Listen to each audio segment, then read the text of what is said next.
हाँ जी, क्या हाल चाल है बच्चों। Good afternoon. तैयारी कैसी चल रही है संडे जो टेस्ट है उसकी। इसको यहां से ब्लॉक करना है, यहां से ये नंबर, मतलब ब्लॉक, मतलब इस तरीके से कि मेरे पास दिखाई ना दे इसको। क्लास को ध्यान से सुनना तक नहीं होता है कि क्लास में क्या बोला जाता है। रोज आकर मतलब स्टार्टिंग में स्पैम करना, फिर बीच में चले जाना, फिर आकर रोज वही करना। हाँ जी, बढ़िया। सर मीटिंग में क्या हुआ? अरे कल बता दिया था मेरे भाई, मीटिंग वाली बात जो है फोन पे डिस्कस करके कल ही बता दी थी। सर यूट्रस को डायाफ्राम, ग्रीवा, टोपी, वोल्ट कैसे ढकता है? निबा निबी क्लास चेक करना, क्लास में पढ़ा रखा है। एक बार है ना, जरा क्लास चेकआउट किया करो, ठीक है दोस्त। तुमको लगता है कि बस एनसीईआरटी रीड करा देंगे, वन शॉट हो जाएगा, हो लिया काम। क्लास को जरा चेकआउट करना एक बार। जनन स्वास्थ्य चैप्टर जो है उसकी क्लास देखना। जब डायाफ्राम, सर्विकल कैप, वॉल्ट ये जब पढ़ाया था ना, तो उसका डायग्राम दिखाया था, और उसका डायग्राम जब दिखाया था ना तो चीजें बताई थी कैसे ढकता है। ठीक।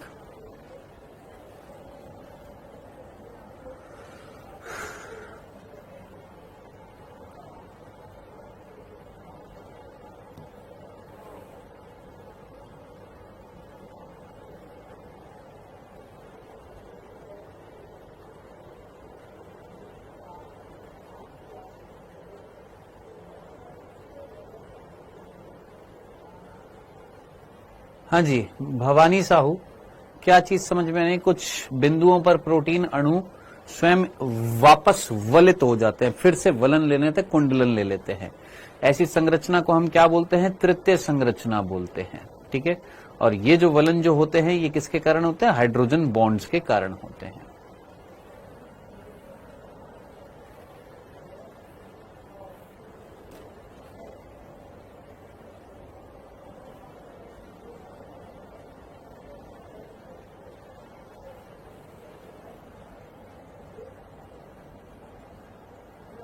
सिर्फ एरोमेटिक अमीनो एसिड पर ड्रीम आईएएस।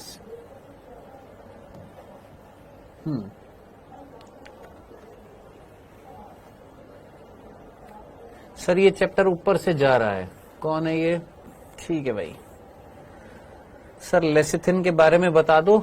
ऑलरेडी बता दिया है मोहित प्रजापति। लेसिथिन के बारे में इतना याद रखना है कि लेसिथिन जो होता है वो एक फॉस्फोलिपिड था, जो कहां पर मिल रहा था? हमारी कोशिका झिल्ली में पाया जा रहा था। जो हमने सेल चैप्टर में डिटेल में उसकी संरचना पढ़ी थी, सब कुछ पढ़ाया था। ये लेसिथिन वहां पर मिलता है, कोशिका झिल्ली में मिलता है, और साथ साथ कहां पर मिलता है? फेफड़ों के अंदर भी मिलता है, जो मैंने आपको कल भी बोला था कि आएगा। कब आएगा? जब हम फेफड़ों की बात करेंगे। और कोई है यहां पर समझदार? ये फालतू के कमेंट करने वाले ही आते हैं क्या? इसकी जरूरत नहीं है बॉबी कुमार। इसमें सिर्फ इतना याद रखना, द्विबंध छोड़ देना, केवल 20 कार्बन ही याद रखने हैं, है ना। वैसे कितने द्विबंध होते हैं? 4 प्रकार के द्विबंध होते हैं इसमें। एराकिडोनिक अम्ल में 4 जो हैं वो डबल बॉन्ड होते हैं, यानी 4 जगह किंक मिलता है। किसमें? जो फैटी एसिड्स की जो चेन जो होती है, वहां पर द्विबंध जो होता है वो कितने होते हैं? 4 होते हैं। तो पागल है क्या? दिमाग खराब है क्या तेरा? कौन है ये थैलीपैथी इमेज है? अटैच मूसे वाला न्यू सॉन्ग। प्रकाश भंबू को ब्लॉक कर देना यहां से, प्रकाश भंबू को।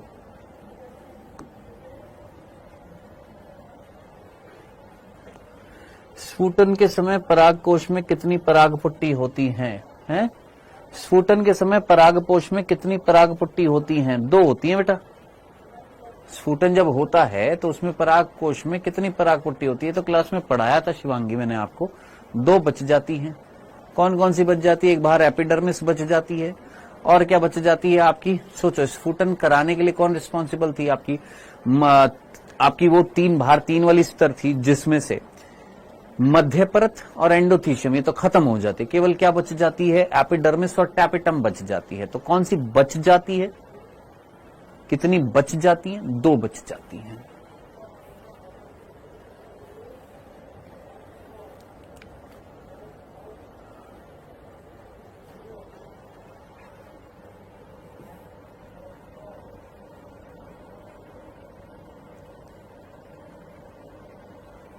इसमें क्या दिक्कत हो गई अनिकेत कुमार? एमनियोसेंटेसिस किसके लिए किया जाता है?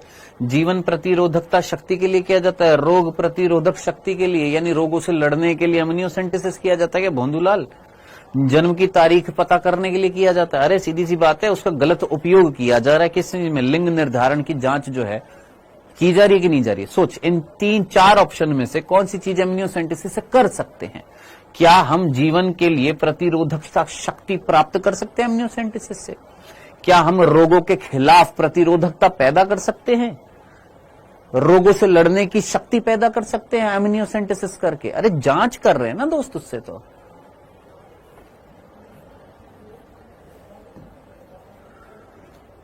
हाँ जी, नहीं कल कोई छुट्टी नहीं रहेगी।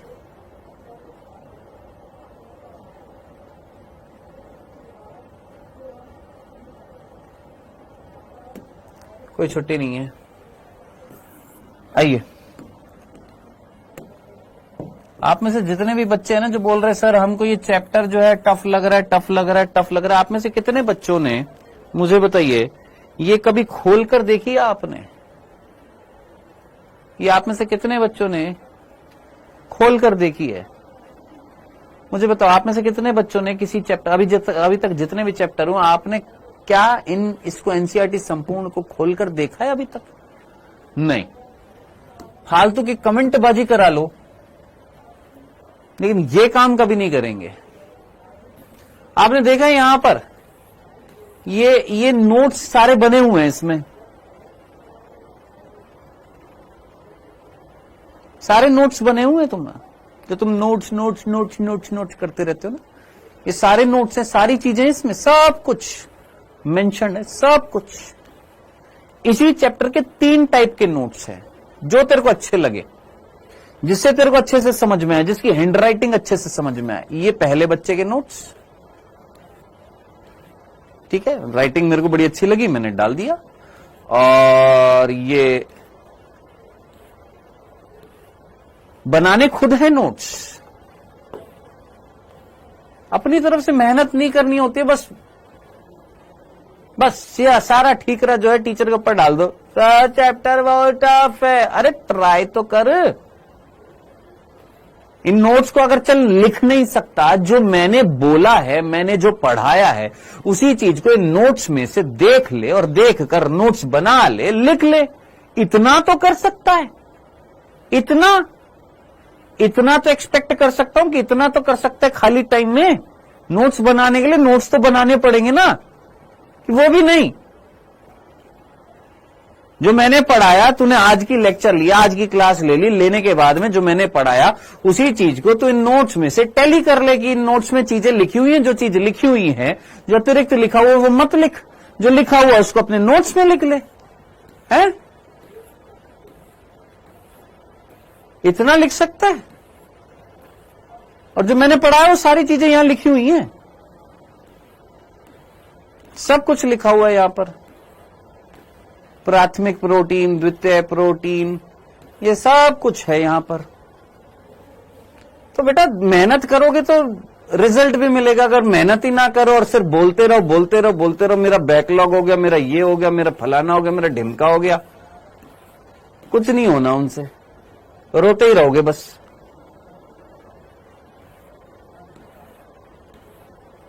सर मैं तो ऑफलाइन में मेरे 360 में से 320 आए। अच्छी बात है, आए हैं, अच्छी बात है।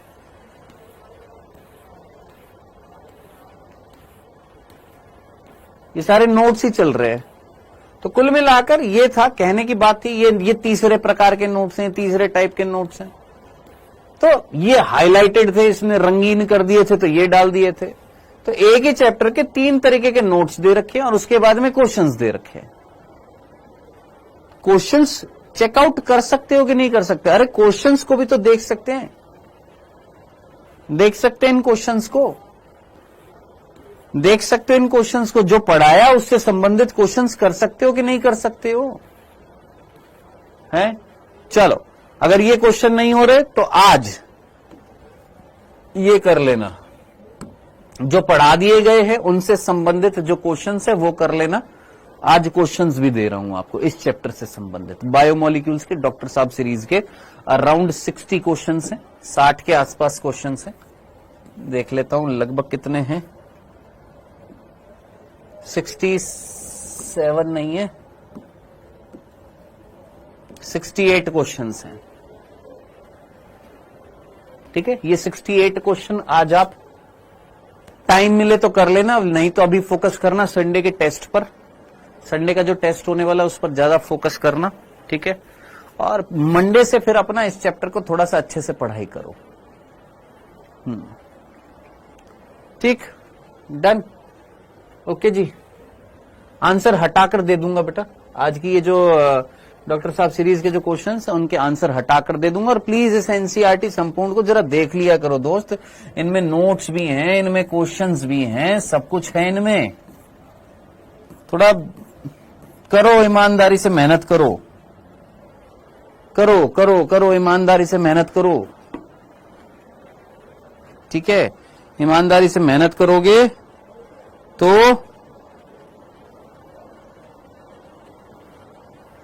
शायद आपको ये मैसेज अगर दिख जाए तो, व्हाट्सएप पर एक मैसेज आया हुआ है, यहां पर नीचे की तरफ लिखा हुआ है, ये इसने पीडीएफ भेजी थी, इसका रिजल्ट था नीट का।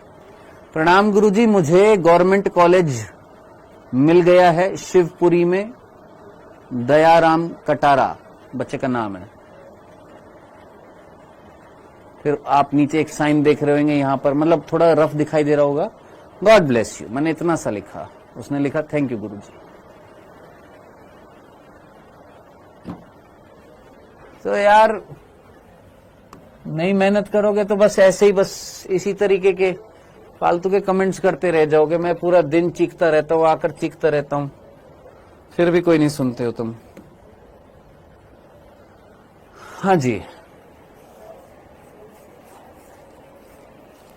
सर, जयवड़ू वाला चैप्टर आएगा टेस्ट में? नहीं बेटा, नहीं आएगा।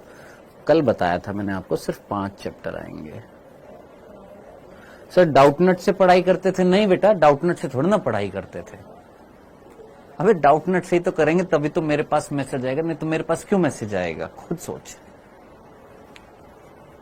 हाँ जी सर, अब क्लास स्टार्ट करें? हाँ जी, क्लास स्टार्ट करते हैं। सो बेटा आज हमें जो टॉपिक पढ़ना है वो पढ़ना है न्यूक्लिक अम्ल। छोटा सा टॉपिक है, ज्यादा बड़ा नहीं है। हमारी एनसीईआरटी में इस चैप्टर में छोटा सा टॉपिक, ये न्यूक्लिक अम्ल खत्म होते ही हम अरहम पठान और जितने भी बालक है जो बोल रहे सर एनसीईआरटी रीडिंग करा दो, ये टॉपिक खत्म होते ही हम एनसीईआरटी रीडिंग करेंगे। और प्लीज सुना करो, मैंने क्लास की स्टार्टिंग में इस चैप्टर की स्टार्टिंग में बोला था कि दोस्त पहले हम ये सारा का सारा टॉपिक पढ़ेंगे, कब तक? एंजाइम से पहले वाला। और ये पढ़ने के बाद हम क्या पढ़ेंगे? एनसीईआरटी पढ़ेंगे लाइन टू लाइन। बोला था ना, अगर सुना हो तो, अगर सुना हो, मैंने बोला था, मेरे को याद है, बोला था। और फिर बोला था कि फिर लास्ट में पढ़ेंगे क्या? एंजाइम, और फिर उसके बाद एनसीईआरटी लाइन टू लाइन पढ़ेंगे। पहले ये पढ़ेंगे, फिर यहां तक का जो पोर्शन जो होगा, फिर उसकी एनसीईआरटी लाइन टू लाइन पढ़ेंगे। क्यों बोला था? क्योंकि घोच-पोच कर रखी है हमारी एनसीईआरटी ने, और टिपिकल लैंग्वेज लिखी हुई है एनसीईआरटी ने, इसलिए बोला था कि पहले हम अपने तरीके से पढ़ लेते, फिर उसके बाद एनसीईआरटी लाइन बाय लाइन पढ़ेंगे, बोला था। अब तुम सुनो ना, और तुम लगातार आकर स्पैम करोगे तो फिर बेटा हर टीचर जो है वो इरिटेट हो जाता है, और मैं तो कुछ ज्यादा ही होता हूं। चलो जी, न्यूक्लिक अम्ल की बात कर रहे हैं। हाँ बोलोगे, हाँ सर ज्यादा ही होते हो। हाँ जी, न्यूक्लिक अम्ल की बात करने वाले। न्यूक्लिक अम्ल पढ़ने से पहले एक छोटा सा टॉपिक रह गया था, वो और मैं आपको बता देता हूं। वो था हमारे लिपिड, जो हम लोगों ने कल पढ़ा था ना, उस लिपिड में एक छोटा सा टॉपिक रह गया था, वो मैं एक बार बस बता देता हूं, फिर उसके बाद न्यूक्लिक अम्ल स्टार्ट करते हैं। कल हम लोगों ने लिपिड पढ़ा था, और उस लिपिड के अंदर एक छोटा सा टॉपिक रह गया था, और वो क्या रह गया जरा सुन लीजिए फटाफट।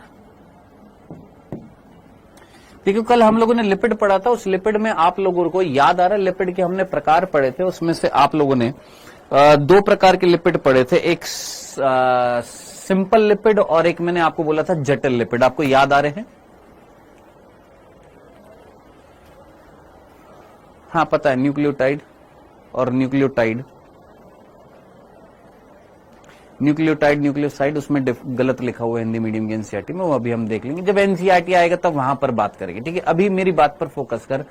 क्या लिपिड में कल हम लोगों ने दो प्रकार के लिपिड देखे थे, एक सिंपल लिपिड्स थे और एक कंपाउंड लिपिड्स थे, याद आ रहे हैं? याद आ रहे हैं? अरे भैया पंकज चौधरी जी 10 बार बता चुका हूं, 89 नंबर के क्वेश्चन में सेकंड आंसर सही है। जिस दिन पेपर हुआ था उसके अगले दिन बता दिया था। तुम कब पेपर देते हो भाई, सुन लिया करो दोस्त। हाँ जी, लिपिड में दो प्रकार के लिपिड पढ़े थे, जिसमें हमने पहला लिपिड पढ़ा था, कौन सा लिपिड पढ़ा था दोस्त? एक पढ़ा था सिंपल लिपिड्स और एक पढ़े थे कंपाउंड लिपिड, जटिल लिपिड पढ़े थे। आपको याद आ रहा है जटिल लिपिड जो था बेटा, जटिल लिपिड जो था, उस जटिल लिपिड का एग्जाम्पल हमने क्या पढ़ा था? कोई भी बालक मुझे बता देगा जटिल लिपिड कौन से थे? सर वो लिपिड जिसमें लिपिड के साथ में आपने किसी गैर लिपिड भाग को जोड़ा था, जैसे आपने एक एग्जाम्पल बताया था फॉस्फोलिपिड। याद आ रहा है क्या? फॉस्फोलिपिड याद आ रहा है आपको? फॉस्फोलिपिड्स, हाँ जी, फॉस्फोलिपिड्स याद आ रहा है? हाँ जी, फॉस्फोलिपिड। एग्जाम्पल हमने क्या पढ़ा था सर? लेसिथिन पढ़ा था। कहां पर पाया जा रहा था ये लेसिथिन? कोशिका झिल्ली में पाया जा रहा था, कोशिका झिल्ली में पाया जाता है। क्या कार्य कर रहा था अगर आपको याद आ रहा हो? ये जो फॉस्फोलिपिड जो होता है ये तरलता पैदा कर रहा था। अगर आपको याद आ रहा हो, कहीं ना कहीं लिपिड की जो बाइलेयर जो थी वो तरल थी, है ना, तो तरलता पैदा कर रहा था। नेक्स्ट एक रह गया था कल जल्दी जल्दी के चक्कर में, एक और एग्जाम्पल है जो कल जल्दी जल्दी के चक्कर में रह गया, और एक और प्रकार था जटिल लिपिड का, और वो था ग्लाइकोलिपिड। और वो ग्लाइकोलिपिड हमारा जल्दबाजी में रह गया था, जल्दी जल्दी के चक्कर में। कौन? ग्लाइकोलिपिड। जल्दी जल्दी भी नहीं, आई थिंक शायद क्लास का टाइम हो गया था, ग्लाइकोलिपिड था। ग्लाइकोलिपिड जो होता है वो किससे बना होता है, ये आपको समझ में आना चाहिए बेटा। ये बना होता है शर्करा प्लस लिपिड से। तो लिपिड के साथ में अगर शर्करा को जोड़ते हैं तो क्या बनता है? ग्लाइकोलिपिड बनता है। अब सर इसका एग्जाम्पल है सेरिब्रोसाइड्स। इसका एग्जाम्पल है सेरिब्रोसाइड्स। ये याद नहीं रखना है आपने, ये वर्ड याद नहीं रखना है, जस्ट सेरिब्रोसाइड का मीनिंग समझना। ये वर्ड मैंने आपको पहले भी बताया था, और कब बताया था? ये वर्ड मैंने आपको परसों की क्लास में बताया था। आप में से कितने बच्चों को याद आ रहा है? हमने पढ़ा था कि जब तंत्रिका के बारे में हमने बात करी थी, तो मैंने आपको बोला था कि तंत्रिकाएं जो होती हैं, उन तंत्रिकाओं के ऊपर कोई आवरण पाया जा रहा था। अगर आपको याद आ रहा हो, तंत्रिकाएं जो थी, उन तंत्रिकाओं के ऊपर इस तरीके से आवरण पाया जाता है, और वो जो आवरण जो था, उस आवरण का कुछ नाम बताया था मैंने आपको। याद आ रहा है उस आवरण का नाम? उस आवरण का नाम क्या था? माइलिन आवरण था। हाँ सर, वो माइलिन आवरण जिस केमिकल से बना हुआ था, उस केमिकल का नाम याद करिए क्या था। सोचो बस इतना सा। ये जो माइलिन आवरण जो था, ये माइलिन आवरण जो था, ये माइलिन आवरण किससे बना हुआ था? किसी को याद आ रहा है? ये माइलिन आवरण किससे बना हुआ था? याद करिए, आपने अगर लिखा हुआ हो तो वहां पर मैंने आपको बोला था माइलिन आवरण बना होता है केमिकल से, जिसका नाम होता है सेरिब्रोसाइड। याद आ रहा है? ये बोला था, भूल गए तो नहीं है? हाँ जी, भूले तो नहीं है? याद है? याद है? याद आ रहा है? कुछ बताया था। माइलिन आवरण जो होता है उसके ऊपर क्या मिलता है? माइलिन आवरण किससे बना होता है? केमिकल से, जिनका नाम होता है cerebroside. Now what is cerebroside? Sir cerebroside is a glycolipid. ये सेरिब्रोसाइड एक ग्लाइकोलिपिड है। और ग्लाइकोलिपिड क्या होता है? जिसमें लिपिड और शर्करा होती है। अब शर्करा यहां पर कौन सी होगी? आप मुझे आंसर देंगे, मैं आपको आंसर कतई नहीं दूंगा। बता दो मेरे को। सर जी सभी जीन्स हर एक सेल में नहीं मिलते, मिलते हैं, बट उनमें मास्किंग हो जाती है। क्या हो जाती है? एक प्रक्रिया होती है जिसको हम जीन मास्किंग बोलते हैं, जो आप हायर क्लासेस में जाकर पढ़ते हैं कि मेरे अंदर 30,000 के 30,000 जीन्स जो हैं मतलब 30 नहीं 60,000 जीन्स के आसपास एक कोशिका में लगभग 60,000 जीन्स होते हैं। लेकिन क्या वो 60 के 60,000 जीन्स एक सेल के अंदर फंक्शन करते हैं? सर 60,000 जीन्स होते हैं? हाँ जी, ह्यूमन जीनोम प्रोजेक्ट जब आप पढ़ोगे ना जेनेटिक्स के अंदर, तो आपको पता लगेगा हमारी कोशिका में 46 गुणसूत्र हैं, जिसमें से 23 गुणसूत्र जो होते हैं वो जीनोम कहलाते हैं। 23 गुणसूत्रों के पास लगभग 30,000 जीन होते हैं। तो 23 गुणसूत्रों के पास अगर लगभग 30,000 जीन है तो 46 गुणसूत्रों के पास लगभग 60,000 जीन है। तो मेरी एक सेल के अंदर लगभग 60,000 जीन है। तो क्या सारे के सारे जीन फंक्शनल होते हैं? नहीं। हर एक कोशिका जो होती है वो स्पेसिफिक फंक्शन करती है, तो स्पेसिफिक जीन्स काम करते हैं। तो बाकी जीन्स जो होते हैं उनको हम निष्क्रिय कर देते हैं। उस प्रक्रिया को बोला जाता है जीन मास्किंग। ठीक है, तो वो गुड़िया जो बार बार पूछ रही थी, कंटिन्यूअसली बोल रही थी, तो जीन्स तो होते हैं, डिपेंड करता है कि कौन सा जीन कौन सी सेल में फंक्शनिंग करेगा। अब जैसे मैंने बोला गुड़िया तुम मुझे बताओ, इंसुलिन जो है वो हमारी पेनक्रियाज से निकल रहा है। इंसुलिन का जीन तो पेनक्रियाज की कोशिका के अंदर भी है, और मस्तिष्क की कोशिका, क्या मस्तिष्क से इंसुलिन निकलता है? नहीं ना। तो जीन्स जो होते हैं वो फंक्शनल, स्पेसिफिक सेल में स्पेसिफिक जीन फंक्शन करते हैं। मिलते सभी में, लेकिन स्पेसिफिक सेल में स्पेसिफिक जीन्स फंक्शन करते हैं। हाँ जी, शर्करा कौन सी है मेरे भाई? गैलेक्टोज। अब याद करिए, गैलेक्टोज को क्या हमने ब्रेन शुगर बोला था या नहीं बोला था? तो आई होप आपको ये चीज समझ में आ जाएगी। क्यों ये? क्योंकि ये एक बच्चे ने पूछा कि सर हमारी एनसीईआरटी में एक लाइन लिखी हुई थी, अगर आप देखेंगे आपकी एनसीईआरटी में एक लाइन लिखी हुई है ना, इसी लिपिड में। जैसे ही आप लिपिड पढ़ते हो तो लिपिड के अंदर एक लाइन लिखी होती है। सर कौन सी लाइन लिखी होती है? मैं आपको सुना देता हूं। वैसे आप जानते भी हैं, लिपिड के अंदर एक लाइन लिखी होती है,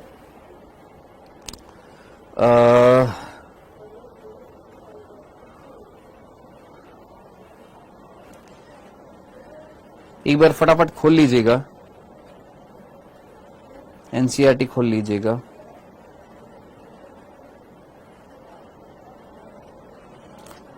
किसी बच्चे ने भी भेजा था मुझे, देखिएगा एनसीईआरटी के अंदर लिखा हुआ है, कुछ ऊतक विशेष तौर पर तंत्रिका ऊतक में अधिक जटिल संरचना के लिपिड पाए जाते हैं, ऐसी लाइन लिखी हुई है।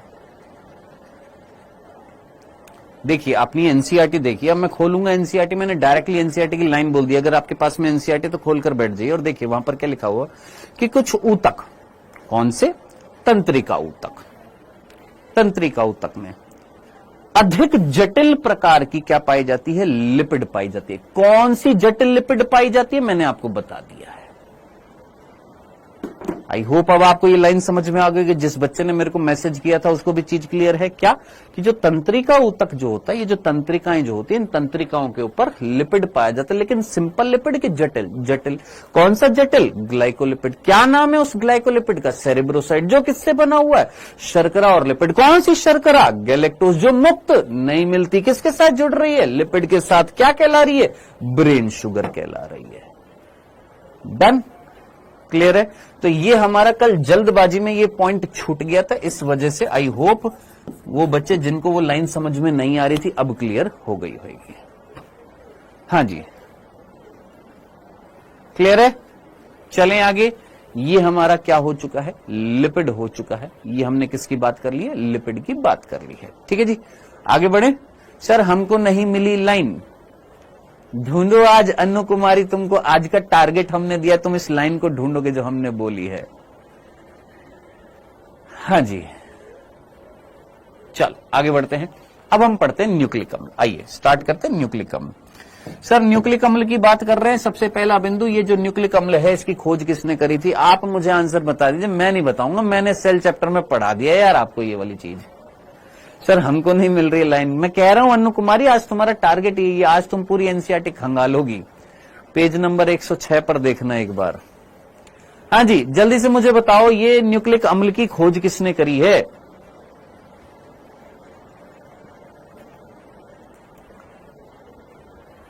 जल्दी जल्दी जल्दी जल्दी।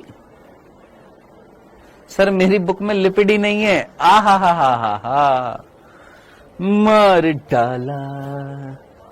हाँ जी, न्यूक्लिक अम्ल जो है ये, इसकी खोज किसने करी है? आल्टमैन ने करी है। बबीता जी पढ़ाई किया करो ध्यान से। फ्लेमिंग ने टोटो, कौन था? फ्रेडरिक मिशर ने। बोंदुओं हैं? फ्रेडरिक मिक्सचर याद नहीं हो रहा, या मिक्सचर या मिशर, ये वर्ड याद नहीं है? सेल चैप्टर में पढ़ा था, न्यूक्लियस पढ़ा था, वहां पर आया था ये, हैं? आल्टमैन, फ्लेमिंग, और कुछ कर दो।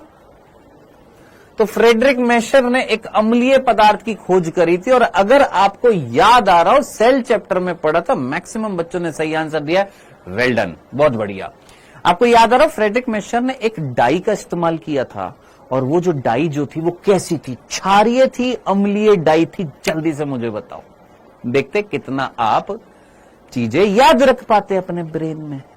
हाँ जी, फ्रेडरिक मेशर ने एक कैसी डाई का इस्तेमाल किया था?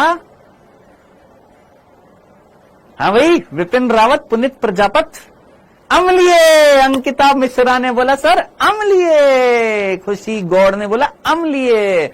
भोंदुओं, फ्रेडरिक मेशर ने एक क्षारीय डाई का इस्तेमाल किया था। किसका इस्तेमाल किया था? क्षारीय डाई का इस्तेमाल किया था, और एक अम्लीय पदार्थ की खोज करी थी। अम्लीय पदार्थ की क्या करी थी? खोज की थी। ए बांगड़ू, ए बांगड़ू, ए बांगड़ी, भूल गए ना? चलो कोई बात नहीं, याद रखना, ठीक है? भूल मत जाना, भूलते बहुत जल्दी हैं। क्या? फ्रेडरिक मेशर ने जो डाई इस्तेमाल करी थी वो कैसी थी? क्षारीय थी। हालांकि मैंने आपको डाई का नाम भी बताया था, अगर आपको याद हो तो।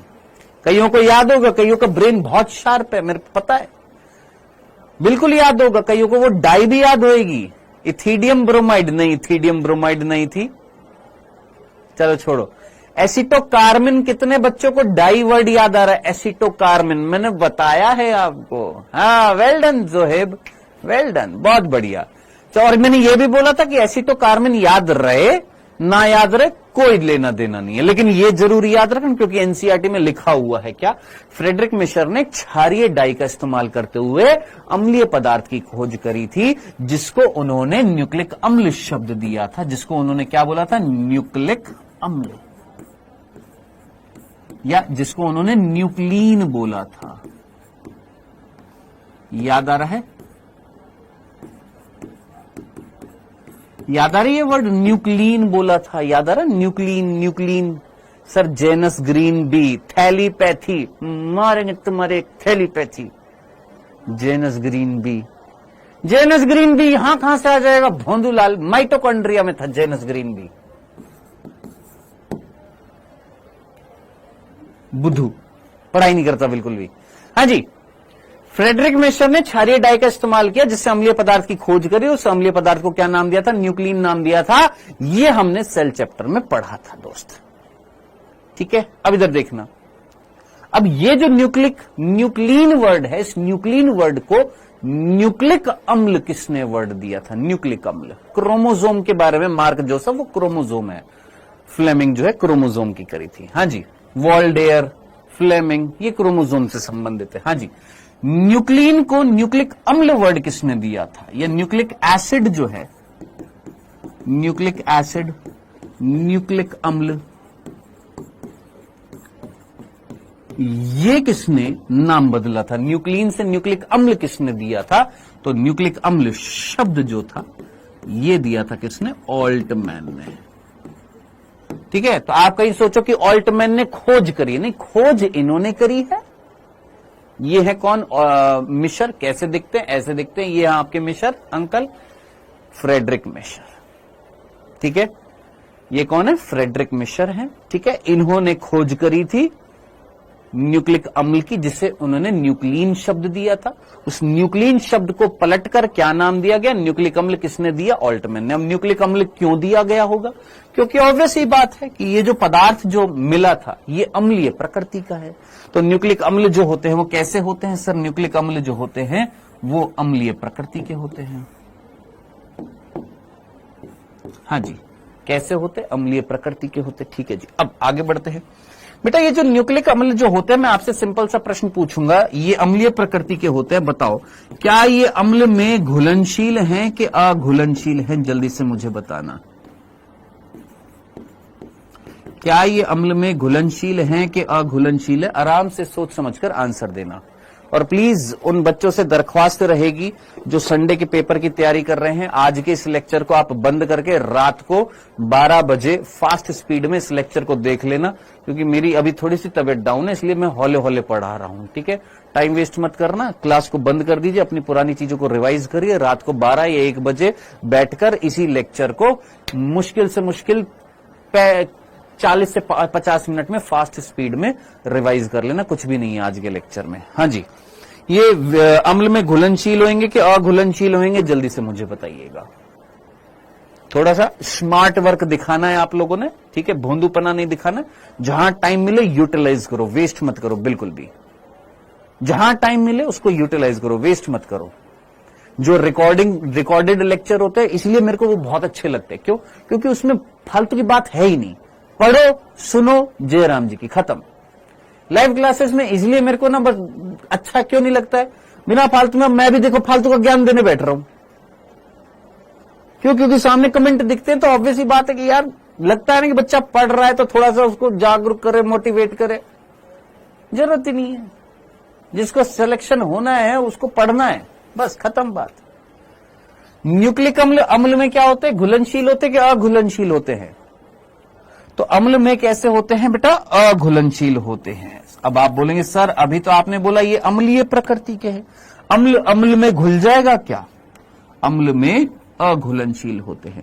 अब देखिए ये कैसे पता लगा अम्ल में अघुलनशील होते हैं? आप में से कितने बच्चों को इस चैप्टर में याद आ रहा है हमने खरल मूसल में किसी चीज को घिसा था, पेस्ट बनाया था, उस पेस्ट को हमने क्या नाम दिया था? याद करिए, उस पेस्ट को हमने क्या नाम दिया था?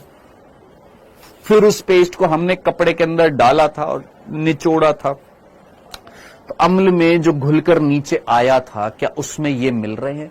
अरे जनाब ये बहुलक हैं, ये दीर्घ अणु हैं। कैसे है? ये दीर्घ अणु हैं।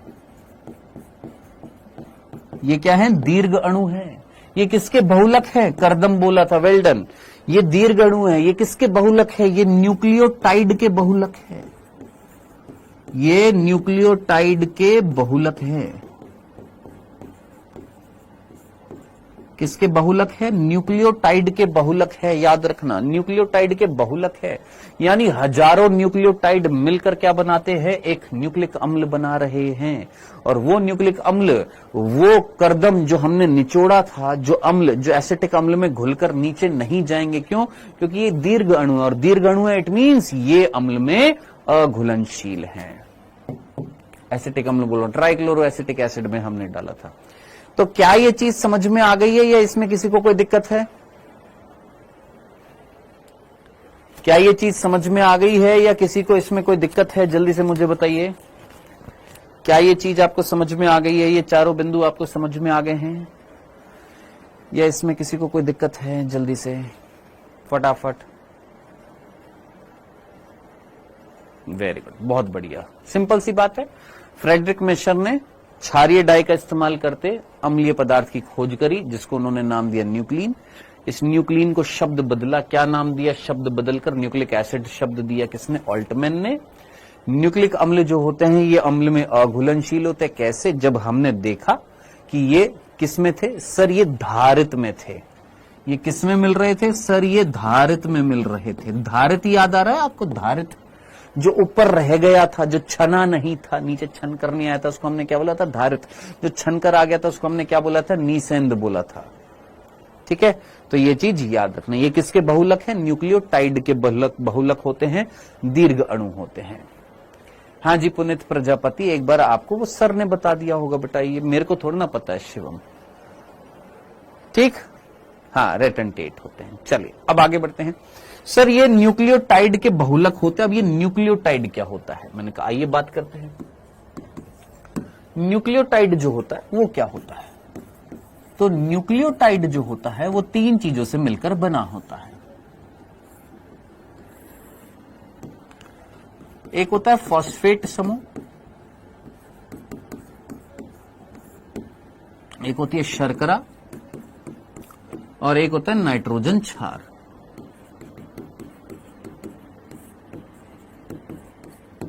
ठीक है, आप में से कई बच्चों को याद आ रहा होगा, मैंने एक दिन जब आपको सेल चैप्टर पढ़ा रहा था तो वहां पर हमने न्यूक्लियस टॉपिक जब पढ़ा था तो आपको याद आ रहा होगा, मैंने आपको बताया था कि न्यूक्लियोटाइड मिलकर क्या बनाते हैं, न्यूक्लिक अम्ल बनाते हैं। न्यूक्लियोटाइड 3 चीजों से बने होते हैं, डीएनए, आरएनए, आपको अगर याद आ रहा हो, है ना। तो आप में से कई बच्चों ने पूछा कि सर फॉस्फेट कैसे, मतलब ये जो न्यूक्लिक अम्ल जो होते हैं ये अम्लीय प्रकृति के हैं, इन पर नेगेटिव चार्ज है, कैसे है ना। वो उस प्रश्न का आज आंसर मिलेगा। देखिएगा, न्यूक्लियोटाइड जो होते हैं वो आपके 3 चीजों से बने होते हैं, शर्करा होती है, नाइट्रोजन क्षार होता है और फॉस्फेट होता है। जिसमें सबसे पहले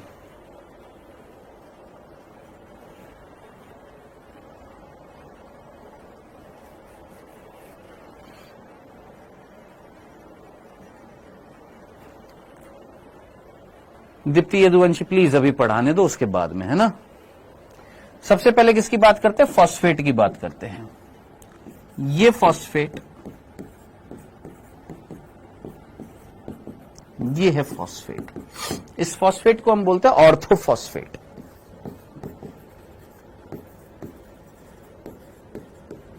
क्या नाम देते हैं, ऑर्थोफॉस्फेट। सिंपल याद रखनी है, क्या फॉस्फेट समूह मिलता है, H3PO4 बोलते हैं इसको हम, H3PO4 ऑर्थोफॉस्फेट मिलती है। न्यूक्लियोटाइड में कौन मिल रही है, ऑर्थोफॉस्फेट। प्लीज मेरे भाई, इतना थोड़ी सी शर्म लिहाज अगर बची है तो मैं आपको कुछ पढ़ा रहा हूं तो प्लीज चुपचाप शांति से पढ़ सकते हो, पढ़ सकते हो आराम से, सुनने के बाद में, समझने के बाद में चुपचाप यहां पे पढ़ सकते हो, बिना आवाज किए, ध्यान से चुपचाप। है क्या मिल रही है, फॉस्फेट जो है वो ये है, इसका नाम है ऑर्थोफॉस्फेट, H3PO4, ये फॉस्फेट मिलती है। शर्करा जो होती है वो कौन सी होती है सर, पेंटोज शर्करा होती है। कौन सी शर्करा है, पेंटोज शर्करा होती है। अब पेंटोज शर्करा जो होती है वो 2 प्रकार की हमें यहां पर याद रखनी है, आपको अगर याद आ रहा हो। एक थी राइबोज और एक है डीऑक्सी राइबोज। एक है राइबोज और एक है डीऑक्सी राइबोज। मैंने कहा ठीक है। अब आप मुझे बताइएगा, लॉजिकली सोचिए, हम बोल रहे हैं कि भैया न्यूक्लियोटाइड मिलकर क्या बना रहे हैं, न्यूक्लिक एसिड बना रहे हैं। न्यूक्लियोटाइड मिलकर क्या बना रहे हैं, न्यूक्लिक एसिड बन रहे हैं, है ना। न्यूक्लियोटाइड के बहुलक है कौन, न्यूक्लिक अम्ल, यानी न्यूक्लिक एसिड जो है, न्यूक्लिक अम्ल मीन्स एसिड, न्यूक्लिक एसिड जो है वो न्यूक्लियोटाइड के बहुलक है, यानी कई सारे न्यूक्लियोटाइड मिलकर न्यूक्लिक एसिड बना रहे हैं। अब ये न्यूक्लिक एसिड 2 प्रकार के हैं। कौन कौन से न्यूक्लिक एसिड है सर, एक न्यूक्लिक एसिड है सर, एक न्यूक्लिक एसिड है,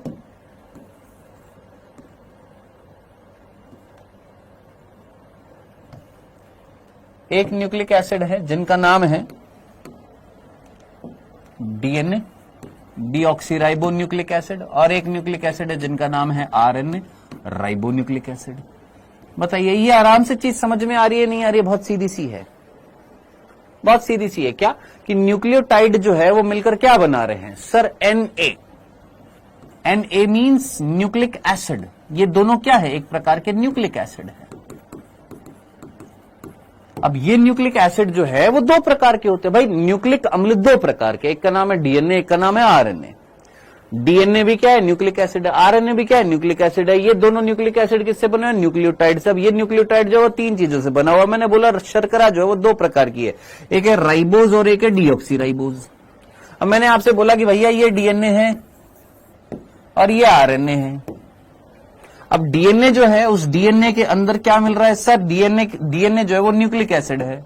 डीएनए कौन है, न्यूक्लिक एसिड है। किससे बना हुआ, न्यूक्लियोटाइड से, यानी डीएनए में भी क्या मिल रहा है, न्यूक्लियोटाइड। आरएनए में भी क्या मिल रहा है, न्यूक्लियोटाइड।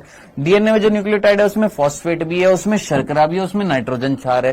सिमिलरली आरएनए जो है, उस आरएनए भी किससे बना हुआ है, न्यूक्लियोटाइड से, उसमें भी फॉस्फेट है, शर्करा है, नाइट्रोजन क्षार है। फिर डिफरेंस कितना सा है, इतना सा डिफरेंस है कि ये राइबोज शर्करा जो है वो किस में मिलेगी, आरएनए में मिलेगी, और डीऑक्सी राइबोज जो है वो किस में मिलेगी, डीएनए में मिलेगी। अब मैं नहीं बताऊंगा, ये हम ऑलरेडी डिस्कस कर चुके हैं। परसों के लेक्चर में हम लोगों ने बात करी थी राइबोज और डीऑक्सी राइबोज में क्या डिफरेंस था।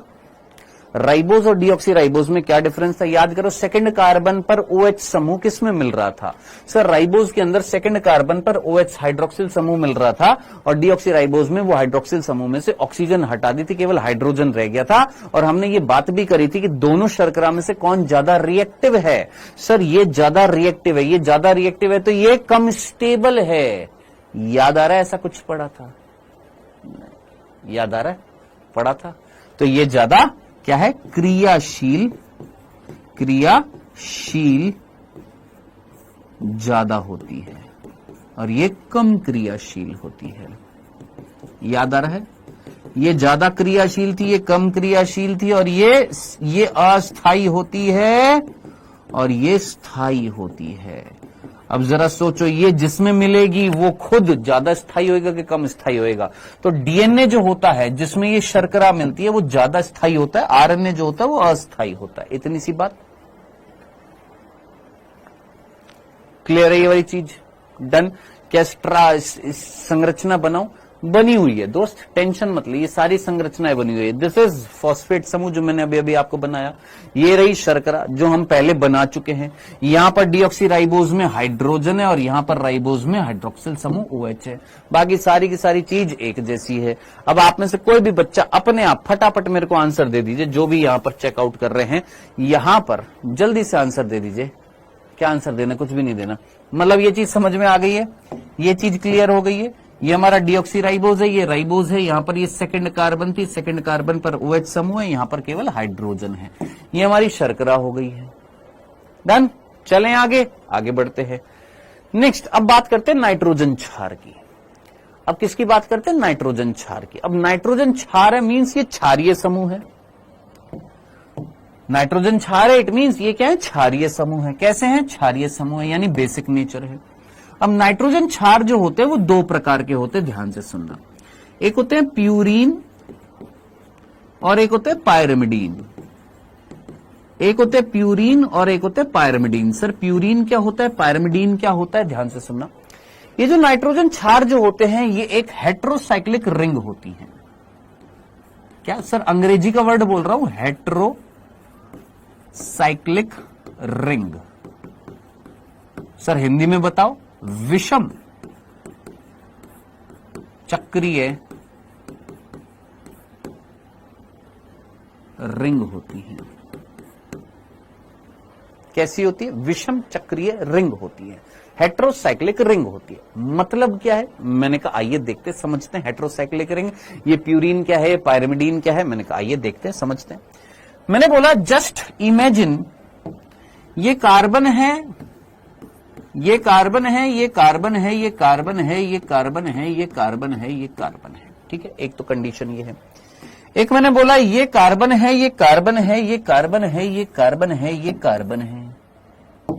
ठीक है, लेकिन यहां पर मैंने क्या किया? यहां पर मैंने नाइट्रोजन लगा दी, यहां पर मैंने नाइट्रोजन लगा दी। अब मुझे बता इनमें से कौन सी होमोसाइक्लिक रिंग है और कौन सी हेट्रोसाइक्लिक रिंग है? जल्दी से, इनमें से कौन सी सम चक्रीय रिंग संरचना है और कौन सी विषम चक्रीय रिंग संरचना है? सोच, यहां पर ये रिंग जो है, ये रिंग जो है, ये पूरी रिंग सिर्फ कार्बन कार्बन कार्बन कार्बन से बनी हुई है। First position, second position, third position, fourth, 5, 6 पे क्या मिल रहा है? कार्बन। यानी ये कैसी है? होमोसाइक्लिक रिंग है। यानी एक रिंग जो साइक्लिक मैनर में मिल रही है और सारे के सारे यूनिट्स जो है वो कैसी है? समान है, तो होमोसाइक्लिक है। जबकि ये क्या कहलाएगी? हेट्रोसाइक्लिक रिंग कहलाएगी। क्या ये चीज समझ में आ गई? तो पहला कंसेप्ट आपको समझ में आ गया कि भैया ये जो नाइट्रोजन क्षार जो होती है कैसी होती है? हेट्रोसाइक्लिक रिंग होती है, यानी इस प्रकार की रिंग होती है। अब इधर देखिएगा, ये तो चीज हमको पहला बिंदु क्लियर हो गया कि ये कैसी होती है? हेट्रोसाइक्लिक रिंग होती है। मैं यहां पर भी बना देता हूं ताकि ये चीज याद रहे। ठीक है जी। यूनिट जो है वो सारी की सारी सेम नहीं है, हर पोजीशन पर सारी की सारी चीजें सेम नहीं है, उसको हम क्या बोलेंगे? Heterocyclic ring. अब इधर देखिएगा, सर ये वाला कंसेप्ट तो समझ में आ गया ना? ये वाली चीज समझ में आ गई। ये हमारी हिंदी मीडियम की एनसीईआरटी में ये वर्ड लिखा हुआ है हेटेरोसाइक्लिक रिंग, इसलिए ये चीज समझ में आ गई। अब बात करते हैं ये नाइट्रोजन क्षार हमारे दो प्रकार के, एक का नाम है प्यूरिन, एक का नाम है pyrimidine. What is purine, what is pyrimidine? आप मुझे बताइए, ये बेंजीन रिंग आप सभी ने पढ़ी है, केमिस्ट्री में आप पढ़ते हो ना, बेंजीन रिंग पढ़ते हो, बेंजीन रिंग पढ़ते हो, ऑर्गेनिक केमिस्ट्री में पढ़ते हो ना। हाँ सर, रिंग्स होती हैं, उनके नाम होते हैं, जैसे बेंजीन रिंग होती है। इस संरचना को जरा देखिए, वापस से बना रहा हूं। ये जो संरचना जो आपको दिखाई दे रही है, इस संरचना को बोला जाता है पायरिमिडीन रिंग। क्या बोला जाता है? पायरिमिडीन रिंग कहा जाता है, जिसमें 2 नाइट्रोजन और 4 कार्बन होते हैं, उसको हम क्या बोलते हैं? पायरिमिडीन रिंग कहते हैं। क्या ये है? पायरिमिडीन रिंग कहलाती है। ठीक है, हाँ, बेंजीन रिंग, कार्बन 6, हाइड्रोजन 6, ये हमारी पायरिमिडीन रिंग, जिसमें 2 नाइट्रोजन और 4 कार्बन होती है, इसको हम क्या बोलते हैं? Pyrimidine ring. ये 2 नाइट्रोजन है और 4 कार्बन है, इसको हम क्या बोलते हैं? पायरिमिडीन रिंग बोलते हैं। ठीक है जी, ओके सर। अब मैंने बोला ये पायरिमिडीन रिंग है। एक और संरचना जरा देखना, ये हमारी पायरिमिडीन रिंग थी बेटा, जिसमें 2 नाइट्रोजन 4 कार्बन होते हैं। अब इसी रिंग के साथ में जरा देखना, इसी रिंग के साथ में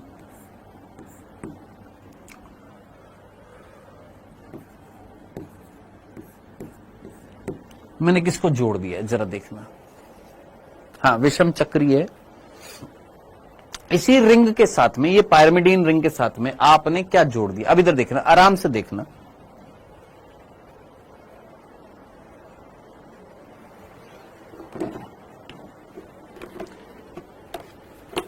बताओ मेरे को, ये कौन सी रिंग है? यहां पर ये कौन सी रिंग तुमको दिखाई दे रही है?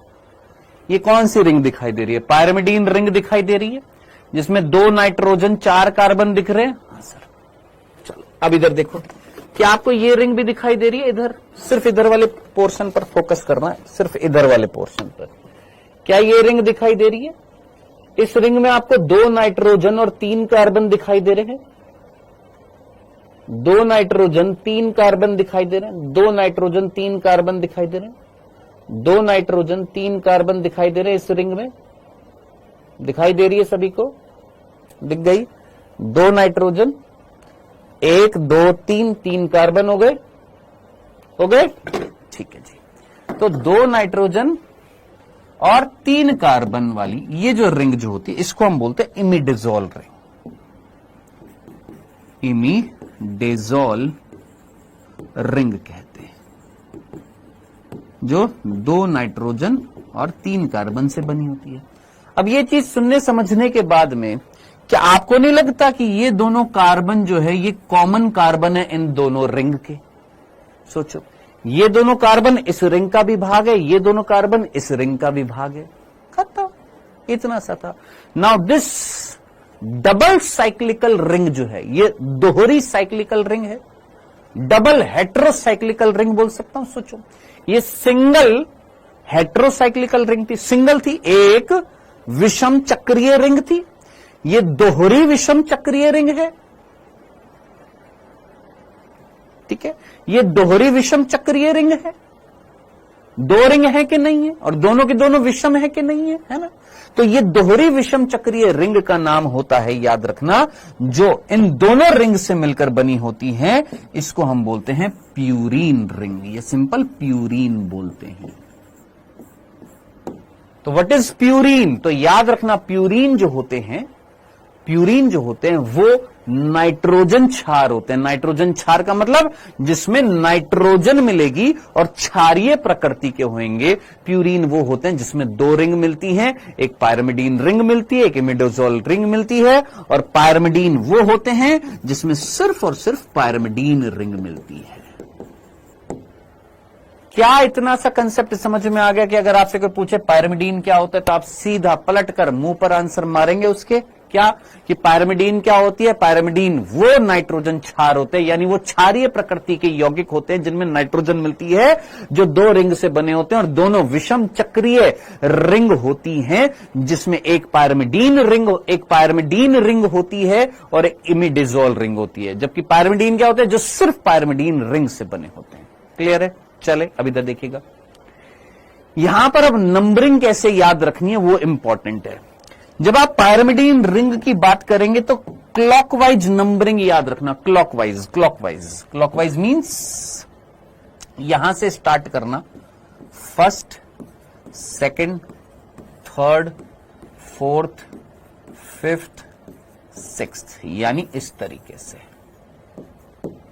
लेकिन जब आप पायरिमिडीन रिंग की बात, जब आप प्यूरीन की बात करेंगे तो नंबरिंग कैसे याद रखनी है, यहां से स्टार्ट करनी है, 1 2 3 4 5 6 7 8 और 9, ये इस तरीके से नंबरिंग याद रखनी है। ऐसे जाना है और फिर ऐसे घूम के आना है, तो ये इसी तरीके से याद रखना है। सर ये अभी इस चैप्टर में याद रखनी है, अगर ट्राई करिए, अगर इसी चैप्टर में याद रख ले तो ज्यादा बेहतर है, क्योंकि ये हम पढ़ेंगे।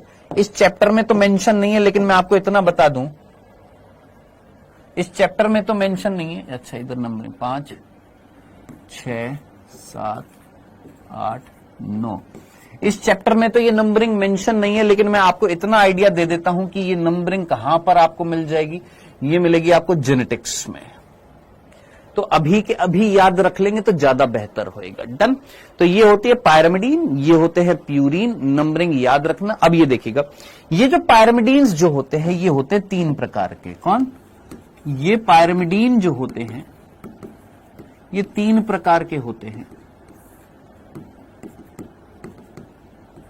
ये पायरिमिडीन कितने प्रकार के होते हैं? 3 प्रकार के होते हैं। एक होते हैं थाइमीन, एक होता है साइटोसिन और एक होता है यूरासिल। थाइमीन, साइटोसिन और यूरासिल। और प्यूरीन जो होते हैं वो 2 प्रकार के होते हैं, एक होता है एडेनिन और एक होता है ग्वानिन।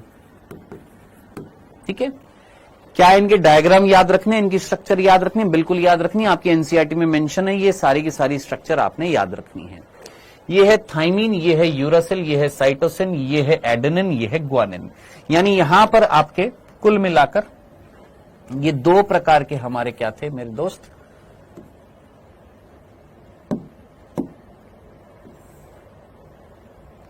ये 2 प्रकार के हमारे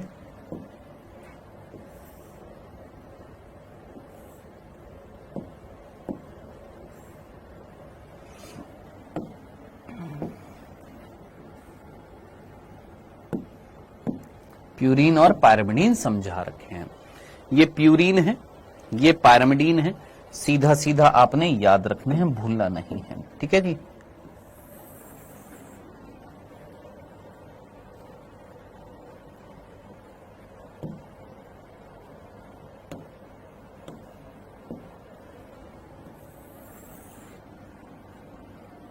मेरे को लग रहा है मैक्सिमम बच्चे चले गए हैं, ऐसे लग रहा है। चलिए, तो पायरिमिडीन जो है वो 3 प्रकार के, थाइमीन है, यूरासिल है, साइटोसिन है। प्यूरीन जो है वो आपके 2 प्रकार के हैं, एक आपका एडेनिन है और एक कौन है भैया, यहां पर ग्वानिन है। ठीक है जी। तो ये चीज याद रखनी है बेटा, भूलना नहीं है, सीधा सीधा याद रखना है। चलिए जी, ये चीज समझ में आ गई है। सर इनके आईयूपीएसी नेम तो याद नहीं रखेंगे? नहीं, आईयूपीएसी नेम याद नहीं रखने दोस्त। हाँ जी भैया, आगे बढ़े, यहां तक की बात, चलें आगे। अब देखिएगा, इधर देखिएगा, जरा फोकस करना इस यूरासिल और इस थाइमीन पर फोकस करना। एक बार आराम से फोकस करो, इस यूरासिल को देखो, इस थाइमीन को देखो, आराम से देखो। यूरासिल देखो, थाइमीन देखो, आराम से देखो। यूरासिल देखो, थाइमीन देखो, दोनों में पोजीशन देखो। फर्स्ट पोजीशन पर नाइट्रोजन, नाइट्रोजन, इससे हाइड्रोजन, हाइड्रोजन। सेकंड पोजीशन पर कार्बन, उससे ऑक्सीजन, कार्बन, उससे oxygen. Third position nitrogen, hydrogen, nitrogen, hydrogen. Fourth position carbon, oxygen, carbon, oxygen. Sixth position carbon, hydrogen, sixth position carbon, hydrogen. यानी आपको सिर्फ और सिर्फ चेंज कहां दिखाई दे रहा है? सर हमको चेंज दिखाई दे रहा है इस 5th कार्बन पर, इस 5th कार्बन पर, इस 5th कार्बन पर केवल हाइड्रोजन और इस 5th कार्बन पर मिथाइल है। अगर 5th कार्बन पर अगर मैं मिथाइल जोड़ दूं, सोचो ये जो था यूरासिल जो था, इस यूरासिल में इस हाइड्रोजन को हटाकर अगर मैं मिथाइल जोड़ दूं तो क्या ये यूरासिल थाइमीन बन जाएगा? दिमाग लगाओ, दिमाग लगाओ, दिमाग लगाओ, सोचो। अगर मैं इसमें ये है यूरासिल, ये यूरासिल है। इस यूरासिल में 5th पोजीशन पर जो कार्बन पे, उस कार्बन पर अगर मैं मिथाइल समूह ऐड कर दूं तो क्या ये थाइमिन कहलाएगा? कहलाएगा। तो क्या मैं ऐसा बोल सकता हूं 5 मिथाइल यूरासिल जो होता है, क्या मैं उसको थाइमीन बोल सकता हूं? सिंपल, ये प्रश्न नीट में कई दफा पूछा गया है। 5 मिथाइल यूरासिल को, यानी अगर आप यूरासिल के साथ 5th पोजीशन पर मिथाइल समूह ऐड कर देते हैं तो क्या आप उसको थाइमीन बोलोगे? हां जी, बोलेंगे। तो ये चीज याद रखना, 5 मिथाइल यूरासिल क्या कहलाता है बेटा, भूल मत जाना। 5 मिथाइल यूरासिल को हम क्या बोलते हैं? थाइमीन बोलते हैं। तो ये चीज याद रखना, 5th मिथाइल यूरासिल जो होता है उसको हम क्या बोलते हैं? थाइमीन कहते हैं। बोलिए जनाब, क्या इतनी सी बात समझ में आ गई? 5 मिथाइल यूरासिल को हम क्या बोलते हैं? थाइमीन बोलते हैं। अब आगे बढ़ते हैं। सर ये यूरासिल किस में मिलता है? बेटा ये यूरासिल मिलता है ओनली आरएनए में, और ये जो मिलता है ये ओनली डीएनए में मिलता है। ये बोथ दोनों में मिलता है, ये बोथ दोनों में मिलता है, ये बोथ दोनों में मिलता है। डन। यानी ग्वानिन जो है वो डीएनए आरएनए में भी होता है, एडेनिन दोनों, एडेनिन जो है वो भी डीएनए आरएनए में भी होता है, साइटोसिन जो है वो भी डीएनए आरएनए दोनों में होता है, लेकिन यूरासिल केवल आरएनए में होता है और थाइमिन केवल डीएनए में होता है। यानी डीएनए में नाइट्रोजन क्षार कौन सा होता है? एटीजीसी।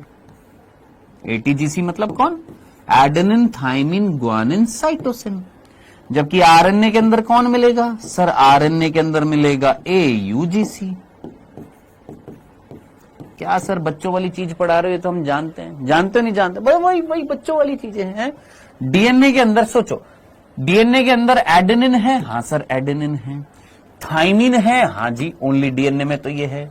ग्वानिन दोनों में मिल रहा था, हाँ जी ग्वानिन भी है, साइटोसिन भी है। यूरासिल नहीं है भाई साहब, सीधी सी बात है। डीएनए में, आरएनए में यूरासिल है, तो आरएनए में थाइमिन नहीं है, सीधी सी बात है, खत्म। तो एटीजीसी डीएनए में मिलते हैं, एयूजीसी आरएनए में मिलते हैं। इतना सा कंसेप्ट समझ में आ गया? क्लियर है दोस्त? यहां तक की बात, ये सिंपल सा था, क्या हमारा नाइट्रोजन क्षार है। डन, क्लियर है? आगे बढ़े। अब आगे बढ़ते हैं। ये न्यूक्लियोटाइड इन 3 चीजों से मिलकर बना होता है। अब आगे देखते हैं। हमने बोला डीएनए और आरएनए 2 प्रकार के न्यूक्लिक एसिड हैं, एक डीएनए है और एक आरएनए है। अभी चीजों को बस सुनना है, नोट्स वोट्स मत बनाना, चीजों को सुनना, सिंपल तरीके से सुनना। ये सब कुछ रिपीट होएगा जेनेटिक्स में, ये सारी की सारी चीजें जेनेटिक्स में, सारी की सारी चीजें रिपीट होंगी। अभी जस्ट ये होता है ना, एक छोटे से बच्चे की तरह हम चीज को समझ रहे हैं, डिटेल में समझेंगे। वंशागति का आणविक आधार जब चैप्टर आएगा तो वहां पर ये सारी चीजें डिटेल में आती हैं। न्यूक्लिक अम्ल कितने प्रकार के होते हैं जनाब? 2 प्रकार के होते हैं, एक होता है डीएनए होता है और एक होता है क्या होता है? आरएनए होता है। मैंने कहा जी। क्या दोनों में डिफरेंस क्या होएगा भैया? सीधा सा डिफरेंस होएगा कि डीएनए के अंदर क्या मिल रहा है। सर डीएनए के अंदर इधर देखिएगा, ये फॉस्फेट होता है, ये शर्करा होती है, ये नाइट्रोजन बेस होता है। नाइट्रोजन बेस, नाइट्रोजन बेस कौन था सर? एटीजीसी था। अगर ए है तो ए हमेशा किससे जुड़ा होता है? टी से जुड़ा होता है, याद रखना। एडेनिन हमेशा किससे जुड़ा होता है? थाइमिन से जुड़ा होता है। थाइमिन किससे जुड़ा हुआ है भैया? ये नाइट्रोजन क्षार किससे जुड़ा है? शर्करा। और शर्करा किससे जुड़ी हुई है? फॉस्फेट से जुड़ी होती है।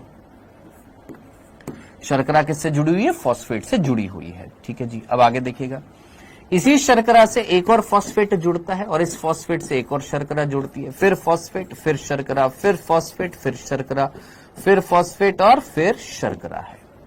सिमिलरली ये फॉस्फेट है, ये शर्करा होएगी, फॉस्फेट होएगी, शर्करा होएगी, फॉस्फेट होएगी, शर्करा होएगी, फॉस्फेट होएगी और शर्करा। कितनी हो गई? शर्करा, शर्करा, शर्करा और शर्करा, फॉस्फेट, फॉस्फेट। ठीक है जी। चलिए जी, अब आगे बढ़ते हैं। यहां पर मान लो अगर एडेनिन है और यहां पर मान लो ग्वानिन है, तो ग्वानिन जो होता है वो किससे जुड़ा होता है? साइटोसिन से जुड़ा होता है। डीएनए की बात कर रहे हैं। अगर थाइमिन है तो थाइमिन एडेनिन से जुड़ा होएगा। अगर ग्वानिन है, वापस से मान लो ये साइटोसिन है, तो साइटोसिन किससे जुड़ा होगा? ग्वानिन से जुड़ा होगा। तो याद रखना डबल बॉन्ड होते हैं किसके बीच में, एडेनिन और थाइमिन के बीच में डबल बॉन्ड होते हैं। देखो एडेनिन हमेशा हमेशा टी से जुड़ेगा, डबल बॉन्ड होंगे हाइड्रोजन। जी हमेशा सी से जुड़ेगा, तो सी किससे जुड़ेगा, जी से। ऐसे बोल दो भाई, जी अगर सी से जुड़ रहा है तो सी किससे जुड़ रहा है, जी से। ए अगर टी से जुड़ रहा है तो टी किससे जुड़ रहा है, ए से। ऐसे बोल सकते हैं। तो जरूरी नहीं है यहां पर ए लिखेंगे तो हमेशा ए ही होएगा, टी भी हो सकता है। यहां जी है तो यहां सी भी हो सकता है, कुछ भी हो सकता है। लेकिन ये याद रखना एडेनिन हमेशा थाइमिन से, ग्वानिन हमेशा साइटोसिन से। यहां पर मान लेते हैं फिर वापस से ये थाइमिन है और वो एडेनिन से जुड़ा हुआ है। डन। ये हमारा डीएनए है और ये जो डीएनए जो होता है ये डबल स्ट्रैंडेड होता है। ये हम चीज पहले भी देख चुके थे, पहले भी बात कर चुके हैं इस चीज की, हम पहले भी बात कर चुके हैं। ये डबल स्ट्रैंडेड होता है, 2 रज्जु होते हैं। वहीं अगर हम बात करें किसकी, आरएनए की अगर हम बात करें तो आरएनए के अंदर बेटा एकल रज्जु होती है और वो जो एकल रज्जु जो होती है उस एकल रज्जु में थाइमिन नहीं होता, यूरासिल होता है। ठीक है जी, ये हमारा आरएनए हो गया। वॉटसन क्रिक मॉडल, हाँ वॉटसन क्रिक मॉडल पढ़ेंगे जब वहां पर डिटेल में पढ़ेंगे। ये हमारा आरएनए हो गया। अब मुझे बताइए क्या ये एक न्यूक्लियोटाइड है या नहीं है। फॉस्फेट शर्करा नाइट्रोजन क्षार क्या था, एक न्यूक्लियोटाइड है। फॉस्फेट शर्करा नाइट्रोजन क्षार क्या एक न्यूक्लियोटाइड है। फॉस्फेट शर्करा नाइट्रोजन क्षार, फॉस्फेट शर्करा नाइट्रोजन क्षार, फॉस्फेट शर्करा नाइट्रोजन क्षार, ये कौन है, न्यूक्लियोटाइड है। सिमिलरली ये भी कौन है, सर न्यूक्लियोटाइड है, सर न्यूक्लियोटाइड है, सर न्यूक्लियोटाइड है, सर न्यूक्लियोटाइड है, सर न्यूक्लियोटाइड है, सर न्यूक्लियोटाइड है, सर न्यूक्लियोटाइड है, सर न्यूक्लियोटाइड है, सर न्यूक्लियोटाइड है, सर न्यूक्लियोटाइड है।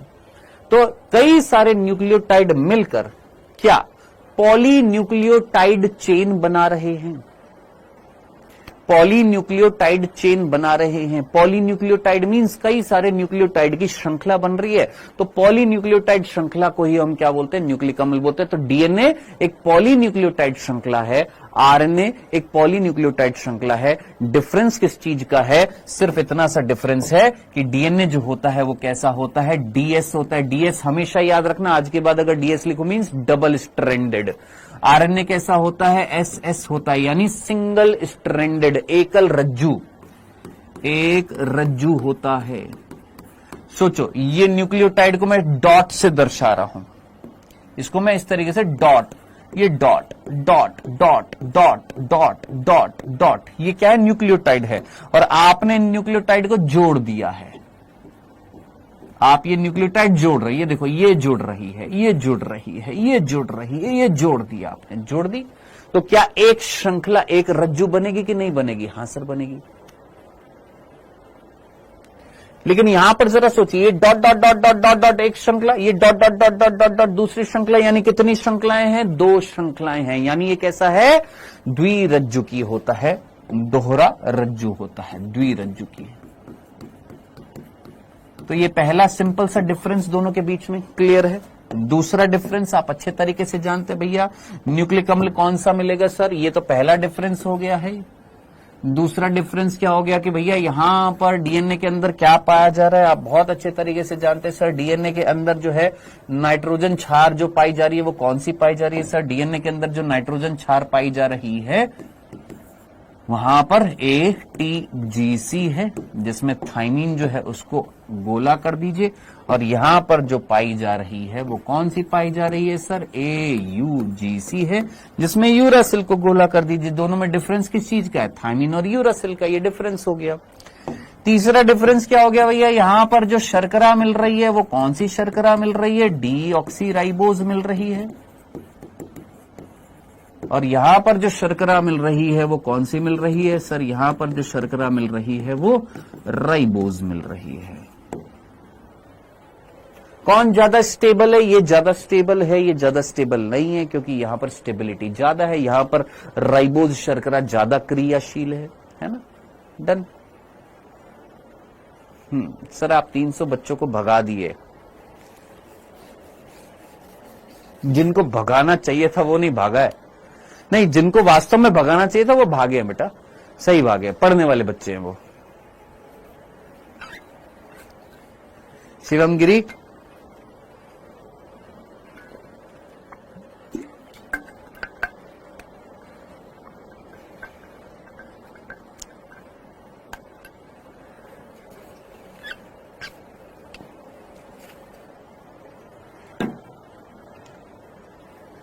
हाँ जी, यहां तक की बात समझ में आ गई है? एक बार जल्दी से मुझे बताएंगे, यहां तक कोई तकलीफ तो नहीं थी? मैं एक बार चेक कर लेता हूं ड्रीम आईएएस। एक सेकंड रुक जाओ, मैं 1 सेकंड लगेगा मेरे को चेक करने में बस।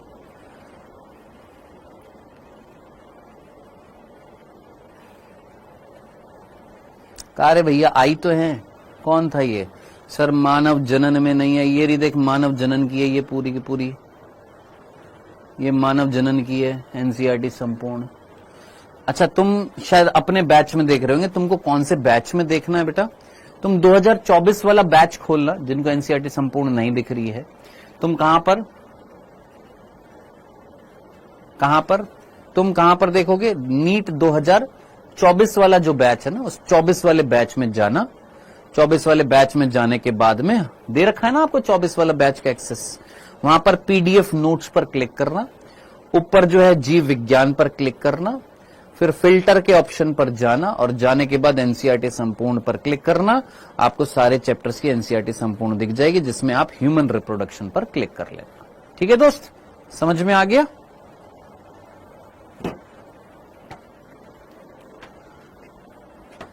चलो, हो सकता है इस बैच में अभी आपको दिखाई ना दे रही हो, उस बैच में दिख जाएगी। आइए बेटा, तो यहां तक की बात आई होप आपको क्लियर हो गई होगी। अब आगे बढ़ते हैं, आगे की बात समझने की कोशिश करते हैं। तो ये तो सिंपल से डिफरेंस हो गए। अब इधर देखिएगा, देखिए नाइट्रोजन। अच्छा, जो चीज समझनी थी क्या सर, कि ये अम्लीय प्रकृति के कैसे होते हैं, वो चीज समझनी थी जो मैं उस टाइम पर बता नहीं पाया था। कि सर अगर देखा जाए कितने क्षार मिल रहे हैं, भाई ये एक क्षारीय समूह है। आप बोलेंगे ना सर ये तो एक क्षारीय समूह है, 1 2 3 4 5 6 7 8 9 10 क्या है? क्षारीय समूह है। मैंने कहा ठीक है सर। 3 5 क्या होता है? वो बेटा इस चैप्टर में नहीं, अभी नहीं बताऊंगा देश, अभी तेरे को समझ में नहीं आएगा, अभी यहीं पर छोड़ देना कि 3 प्राइम क्या होता है और 5 प्राइम क्या होता है। ये 5 होता है, ये 3 होता है, ये 5 होता है, ये 3 होता है ना? ये अभी समझ में नहीं आएगा और मैं अभी बताना नहीं चाहता हूं, नहीं तो तेरे को अभी चीज क्लियर नहीं हो पाएगी। ये जब आएगा वहां पर तब मैं क्लियर करूंगा। कहां पर आएगा? जेनेटिक्स में आएगा, तो वहां पर फ्लो भी बनेगा और वहां पर चीज समझ में भी आएगी। अभी यहां पर मैं बताना नहीं चाह रहा हूं कि 5 क्या होता है, 5 प्राइम क्या होता है, 3 प्राइम क्या होता है। ठीक है, क्लियर है? डन? बता दूंगा, वहां पर बता दूंगा। चलो, अभी जो चीज मैं बताने की कोशिश कर रहा था उस पर फोकस करना। मैंने बोला ये 10 क्या है? क्षारीय समूह है, 1 2 3 4 5 6 7 8 9 10। और फॉस्फेट जो होता है, ये फॉस्फेट जो होता है ये अम्लीय समूह होता है। फॉस्फेट जो होता है वो अम्लीयता पैदा करता है, बोलते हैं ना फॉस्फोरिक एसिड।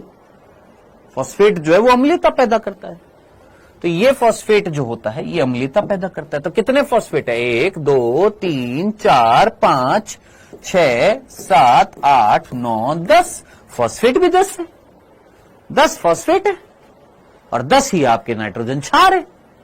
अब हम बोलते हैं कि न्यूक्लिक अम्ल जो है ये नेगेटिवली चार्ज होते हैं। न्यूक्लिक अम्ल जो होते हैं ये नेगेटिवली चार्ज होते हैं। आवाज आ रही है? न्यूक्लिक अम्ल जो होते हैं वो नेगेटिवली चार्ज होते हैं और साथ साथ ये अम्लीय प्रकृति के होते हैं। कैसे नेगेटिवली चार्ज होते हैं? नेगेटिवली चार्ज कैसे होते हैं ये न्यूक्लिक अम्ल, तो उसको समझते हैं और देखिएगा। आप मुझे बताइए, मैंने आपको फॉस्फेट दिखाया यहां पर, कहां दिखाया? यहां दिखाया, ये फॉस्फेट दिख रहा है। ये नाइट्रोजन क्षार दिखाया, हां सर। ये जब आयनिक फॉर्म में होता है तो ये हाइड्रोजन रिलीज करता है। कितनी हाइड्रोजन रिलीज कर देगा सर? 1 हाइड्रोजन यहां, नेगेटिव चार्ज, 1 हाइड्रोजन यहां, नेगेटिव चार्ज, 1 हाइड्रोजन यहां, नेगेटिव चार्ज, 3 नेगेटिव चार्ज इसके कारण पैदा हो रहे हैं, अकेले इस फॉस्फेट के कारण। सोचो, 3 नेगेटिव चार्ज पैदा हो रहे हैं। तो अब आप मुझे बताइए, अगर ये हाइड्रोजन को डोनेट कर रहा है, निकाल रहा है, तो नेगेटिव चार्ज पैदा होएगा। हां जी,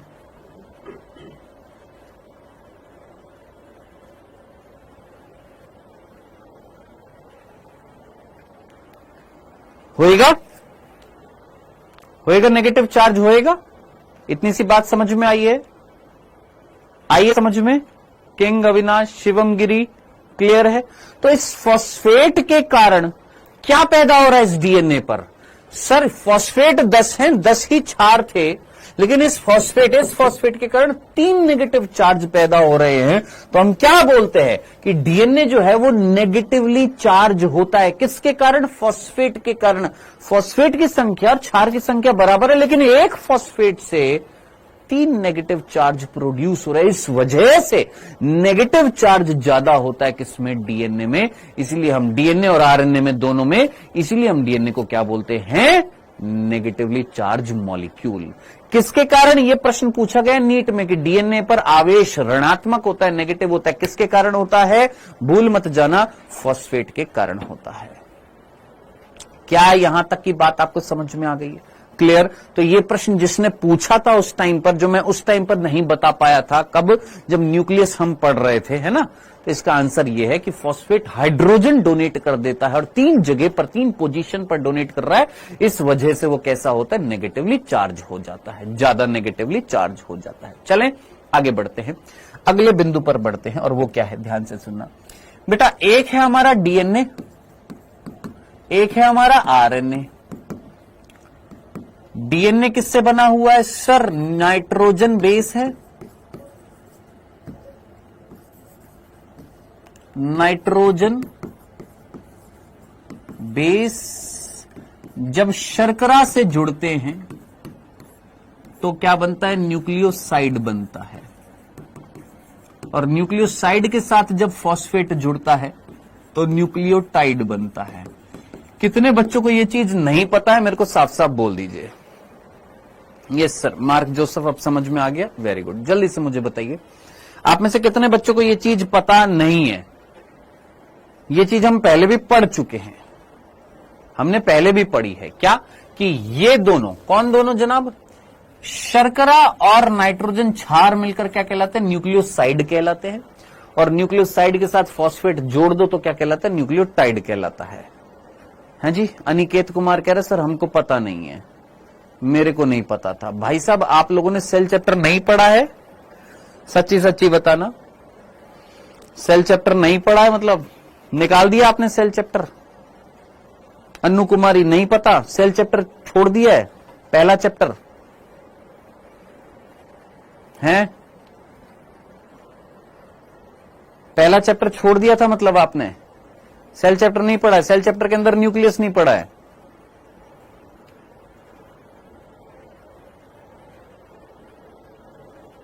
पढ़ा है, कहां पर है? अरे न्यूक्लियस जब पढ़ाया था वहां पर बताया था बोंधूलाल। हाँ जी, तो नाइट्रोजन क्षार के साथ जब शर्करा जोड़ते हैं तो क्या बनती है? न्यूक्लियोसाइड बनता है। ये देखो इस तरीके से हमने क्या बनाया सर, आपने ये फॉस्फेट ली, आपने उसके साथ शर्करा जोड़ी और ये नाइट्रोजन बेस था, है ना? एनबी मींस नाइट्रोजन बेस, पढ़ाया था। इस संरचना को हम क्या बोलते हैं? न्यूक्लियोटाइड बोलते हैं। सिर्फ शर्करा के साथ में नाइट्रोजन बेस को जोड़ोगे तो इसको क्या बोलेंगे? न्यूक्लियोसाइड बोलोगे। तब आप मुझे बताइए, न्यूक्लियोसाइड के साथ में अगर फॉस्फेट जोड़ दूं, न्यूक्लियोटाइड नहीं बन जाएगा? सिंपल, थोड़ा लॉजिक लगाओ। अगर इसके साथ में फॉस्फेट जोड़ दूं तो न्यूक्लियोटाइड नहीं बन जाएगा? बन जाएगा ना?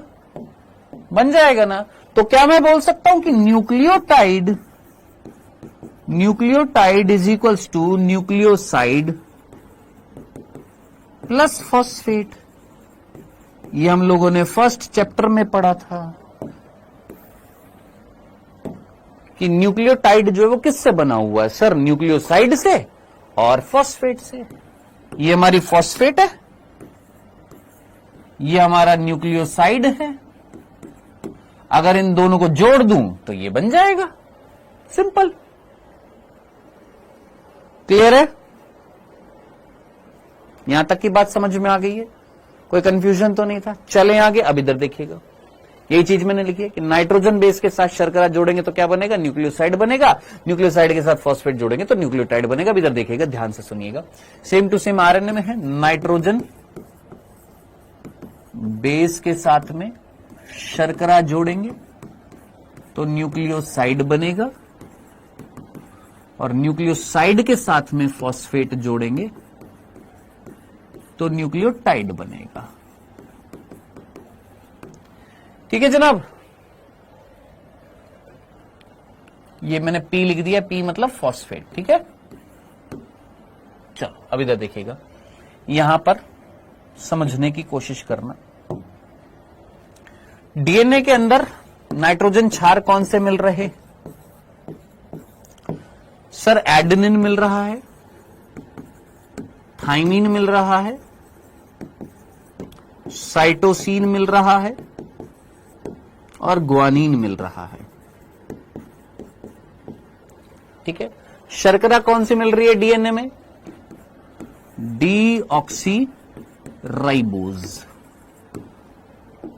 कौन सी शर्करा मिल रही है sir? Deoxy ribose, deoxy ribose, deoxy ribose. आपने इस डीऑक्सी राइबोज के साथ में नाइट्रोजन क्षार को जोड़ा, जैसे आपने एडेनिन को डीऑक्सी राइबोज शर्करा के साथ जोड़ा। भाई साहब ये रहा, ये एडेनिन है, इसको आपने शर्करा के साथ जोड़ दिया, ये दोनों मिलकर क्या कहला रहा है सर? न्यूक्लियोसाइड कहला रहा है। सिमिलरली थाइमिन को डीऑक्सीराइबोज के साथ में जोड़ा, क्या बनेगा? न्यूक्लियो। अब ये जो न्यूक्लियोसाइड है इसका नाम जरा याद रखना। एडेनिन को डीऑक्सीराइबोज के साथ में जोड़ते तो क्या बनता है? डीऑक्सी एडिनोसिन,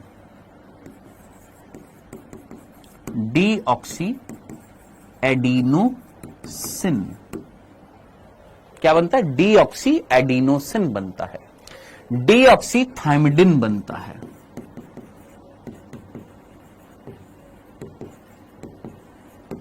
डीऑक्सी साइटिडिन बनता है और डीऑक्सी ग्वानोसिन बनता है। ठीक है जी, कोई तकलीफ किसी को?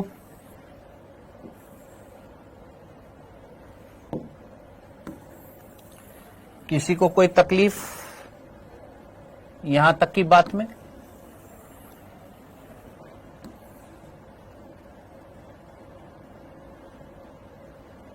अब इधर देखना, आप मुझे बताइए एडेनिन और ग्वानिन जो थे बेटा, ये एडेनिन और ग्वानिन जो थे, क्या ये दोनों प्यूरीन थे कि पायरिमिडीन थे? सर ये दोनों प्यूरीन थे और ये दोनों pyrimidine. Dean dean dean dean याद रखना, डीन।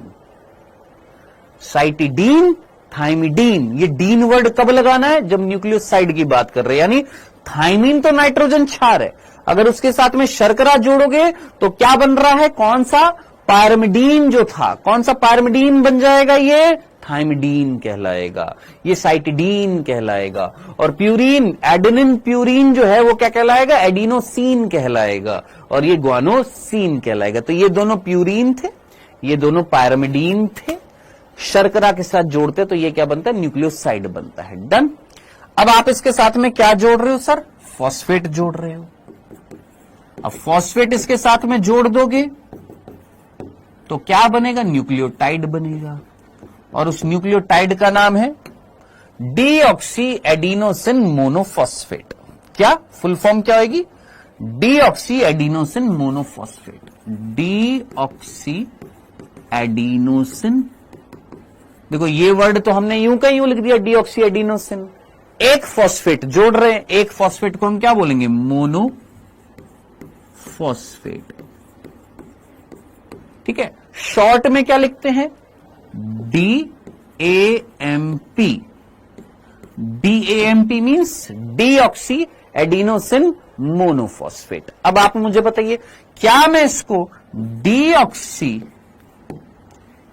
इसको शॉर्ट में डीऑक्सी GMP बोल सकता हूं? Deoxy GMP, deoxy guanosine monophosphate, deoxy thymidine monophosphate, deoxy cytidine monophosphate. बोलिए, बोल सकता हूं कि नहीं बोल सकता? क्लियर है? ये वर्ड समझ में आ गए हैं? ये है हमारा डीएनए। अब बात कर लेते हैं किसकी? आरएनए की। जरा आरएनए पर आते हैं।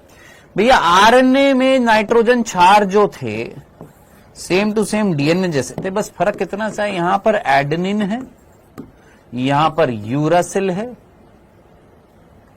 यूरासिल है, ग्वानिन है,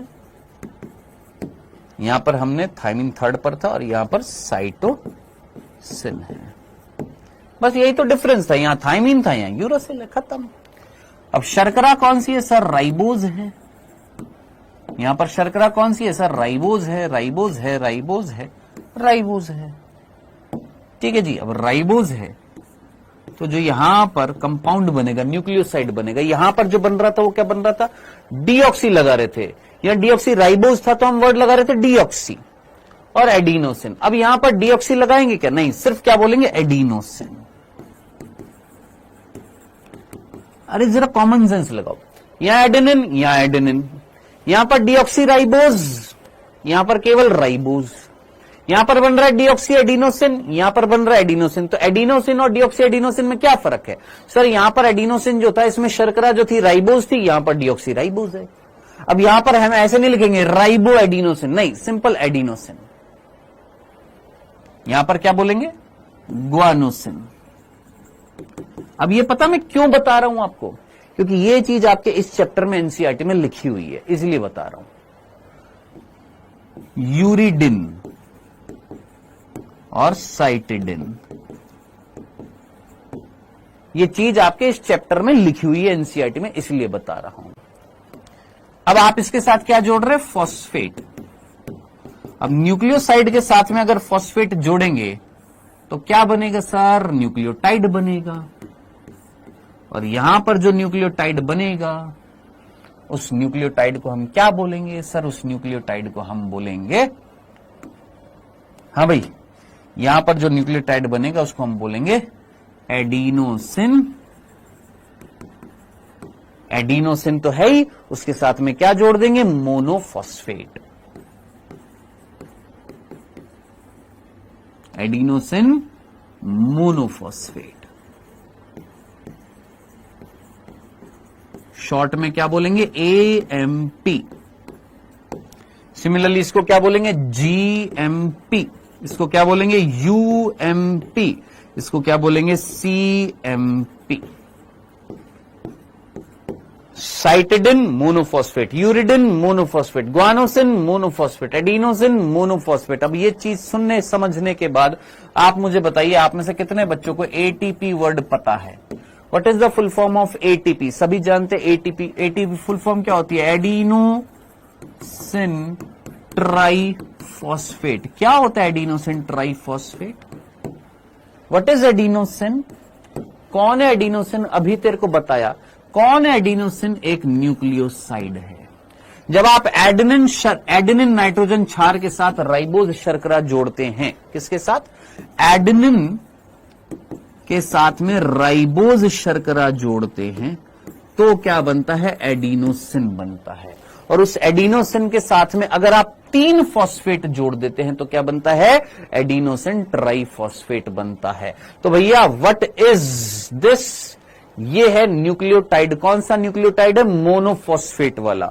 और ये जो न्यूक्लियोटाइड जो बनेगा वो क्या बनेगा? 3 फॉस्फेट वाला बनेगा। हां जी, डन। ये था आपका पूरा का पूरा न्यूक्लिक अम्ल। इतना ही पढ़ना था किसमें? न्यूक्लिक अम्ल में।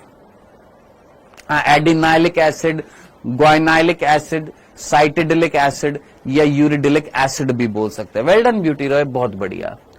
सिर्फ इतना ही पढ़ना था किसमें? न्यूक्लिक अम्ल में। बाकी अभी इससे ज्यादा जो है डिटेल में हम किसमें पढ़ेंगे? जब हमारा चैप्टर आएगा कौन सा? जेनेटिक्स जब स्टार्ट होगी तब वहां पर हम पढ़ेंगे।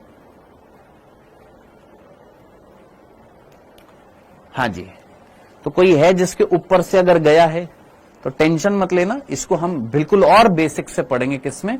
जेनेटिक्स जब आएगी तो वहां पर बेसिक से पढ़ेंगे और बेसिक से। तो मैं आपसे ये नहीं बोलूंगा कि यार तूने पुराना याद नहीं है क्या तेरे को? बोलूंगा, थोड़ा बहुत तो मैं बोलूंगा, वो तो देखो मैं आदत से मजबूर हूं कि यार तेरे को पुरानी चीज याद नहीं है। तो जितना भी पढ़ा है ये जरूर याद रखना जो यहां पर आज पढ़ाया है। जितना भी आज पढ़ाया है ना वो याद रखना। कमल कुमार कह रहे सर हमको समझ में नहीं आया। कोई बात नहीं,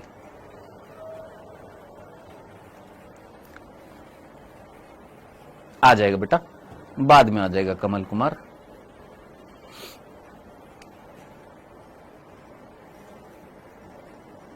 ठीक सर, सभी चैप्टर में से आएंगे टेस्ट के क्वेश्चन? हाँ मेरे भाई, कल से बता रहा हूं मैं, कल से कई बार बता चुका हूं मेरे भाई। जो मैंने बायो में 5 चैप्टर पढ़ाए हैं और जो फिजिक्स में जो चैप्टर हो गए, जो केमिस्ट्री में जो चैप्टर हो गए, जो करंट चैप्टर चल रहा है बायो में, उसमें से नहीं आएंगे। सिर्फ 5 चैप्टर से आएंगे, बायोमोलिक्यूल से नहीं आएंगे, क्योंकि आपके नेटवर्क में प्रॉब्लम होगी सत्यम पटेल। ठीक है, तो इतना ही पढ़ना है न्यूक्लिक अम्ल में। अब इसके बाद कल जो है हम इसकी एनसीईआरटी, कल जो है हम क्या करेंगे,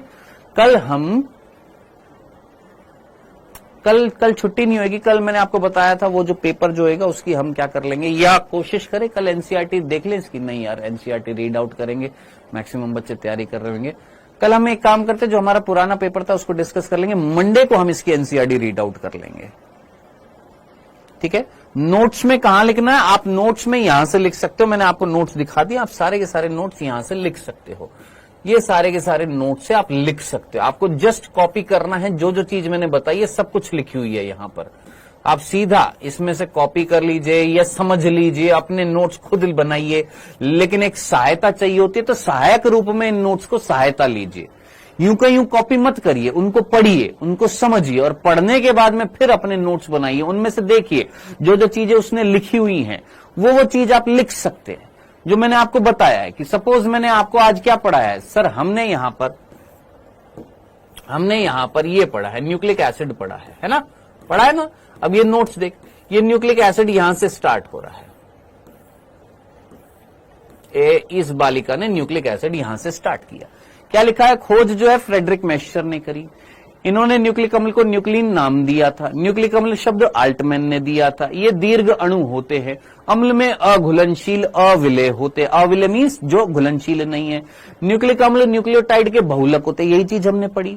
एक न्यूक्लियोटाइड 3 भागों से बना हुआ, फॉस्फेट समूह, शर्करा, नाइट्रोजन क्षार। न्यूक्लियोटाइड जो है वो किससे बना होता है, फॉस्फेट प्लस शर्करा प्लस नाइट्रोजन क्षार। शर्करा और नाइट्रोजन क्षार को मिलाकर न्यूक्लियोसाइड बोलते हैं। फॉर्मूला लिख दिया, nucleotide is equals to phosphate plus nucleo, जो हमने पढ़ा है वही का वही चीज लिखी हुई है यहां पर। न्यूक्लियोटाइड की संरचना, ये फॉस्फेट था, जो कौन सा था, H3PO4 ऑर्थोफॉस्फेट था। ये संरचना बनानी है जिसके ऊपर क्या, नेगेटिव चार्ज होता है, और इसी के कारण डीएनए पर क्या आता है, नेगेटिव चार्ज आता है। पेंटोज शर्करा हम पहले भी पढ़ चुके हैं। न्यूक्लिक एसिड जो होते हैं न्यूक्लियोटाइड के बने होते हैं, डीएनए और आरएनए होते हैं। नाइट्रोजन क्षार जो होते हैं ये पॉजिटिवली चार्ज होते हैं, क्षारीय होते हैं। एक साइक्लिकल रिंग होती है, कैसी होती है, अब यहां पर देखो इसने क्या नहीं लिखा, हेट्रोसाइक्लिकल रिंग, वो आप लिखोगे। जो आपने पढ़ा, आपने भी तो कुछ पढ़ा है, इसने भी कुछ पढ़ा है, इसने नहीं लिखा, आपने भी तो पढ़ा है। अब जो चीज इसने नहीं लिखी आप अपने नोट्स में लिखो यार। हेट्रोसाइक्लिकल रिंग होती है, इसने हेट्रोसाइक्लिकल रिंग नहीं लिखी है ना। 2 प्रकार के होते हैं, प्यूरीन, पायरिमिडीन। ये प्यूरीन बना दिया, पायरिमिडीन रिंग दिखा दी, pyrimidine ring, imidazole ring numbering कर दी है। प्यूरीन की संरचना, पायरिमिडीन की संरचना ये सारी बना दी है। 5 मिथाइल यूरासिल को थायमीन बोलते हैं, लिख दिया। ठीक है जी।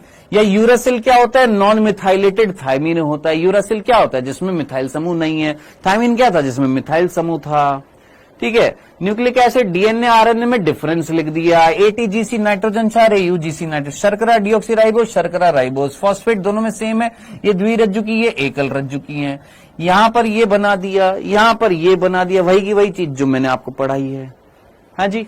इस पृथ्वी पर अब ये अतिरिक्त चीज मैंने बताई हुई थी, यहां पर वो आपको लिखने की जरूरत नहीं अभी, कि वायरस के अंदर दोनों प्रकार के होते हैं, डीएनए आरएनए, डबल स्टैंडर्ड और सिंगल स्टैंडर्ड दोनों होते हैं। ठीक है।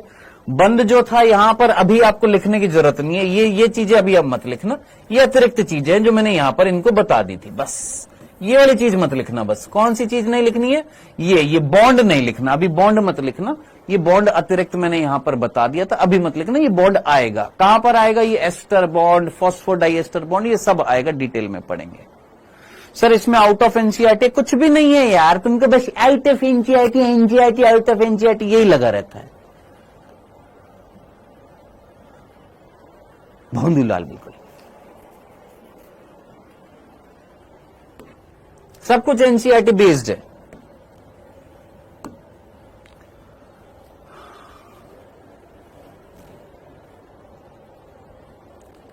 हाँ जी, काम हो जाएगा सैन खान। सर कल छुट्टी कर दीजिए कम से कम फिजिक्स केमिस्ट्री की।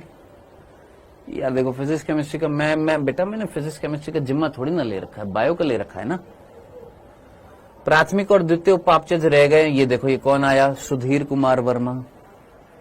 सुधीर कुमार वर्मा जी क्या बोला था। ये होने के बाद में न्यूक्लिक हमल होने के बाद में प्राथमिक द्वितीय उपापचय पढ़ेंगे, फिर एनसीईआरटी रीड आउट करेंगे, बोला था ना। सर कल तो सैटरडे, फिर छुट्टी कौन मांग रहा है। कल जो है हम क्या करेंगे मैंने आपको बता दिया। कल जो है हम क्या करने वाले हैं, कल हम पुराना जो पेपर जो था हमारा संडे को, पिछले संडे को होता, उसका डिस्कशन करेंगे, बस और कुछ नहीं है। उसका फायदा ये हो जाएगा कि अगर आप कल डिस्कशन कर लेंगे तो जो संडे को पेपर होएगा उसमें थोड़ा बहुत लाभ हो जाएगा आपको। कौन से 2 चैप्टर का, ह्यूमन रिप्रोडक्शन और रिप्रोडक्टिव हेल्थ का, बस ये है। ठीक है जी। तो संडे का जो टेस्ट होएगा असलियत तब पता लगेगी आपको। ठीक है, देखो पेपर जो होएगा मैंने आपको पहले ही बता दिया, कोटा से बनकर आएगा। नाक मत कटवाना, पढ़ाई कर लेना।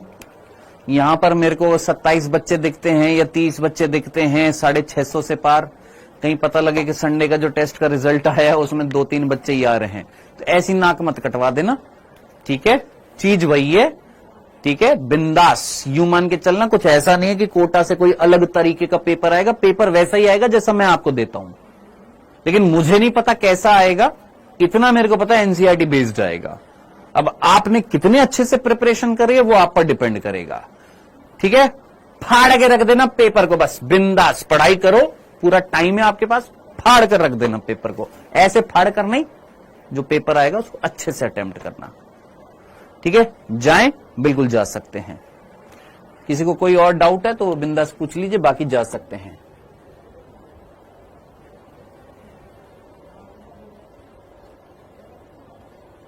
सर 170 एंगस्ट्रॉम की बी डीएनए में कितने नाइट्रोजन बेस मिलते हैं, अभी निकालेंगे, रुक जाओ।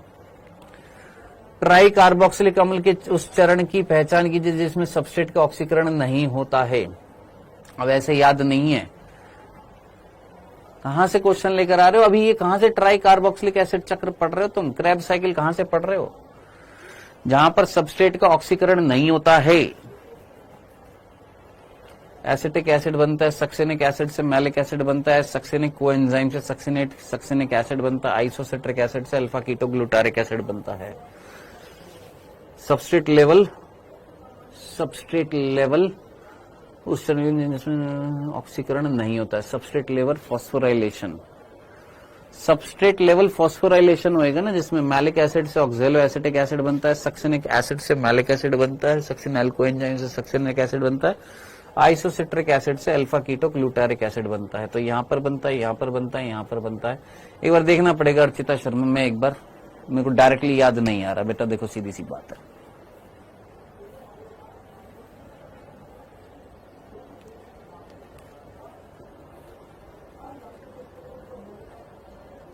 सर हमें भी देना है क्या पेपर, 10 दिन हुए बैच लिए हुए।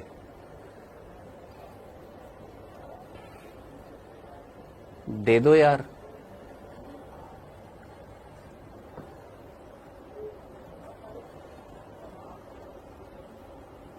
सर ये समझ नहीं आया कि ये डीएनए एसिडिक कैसे होते हैं, बट इनके पास एसिडिक और बेस दोनों मिले होते हैं।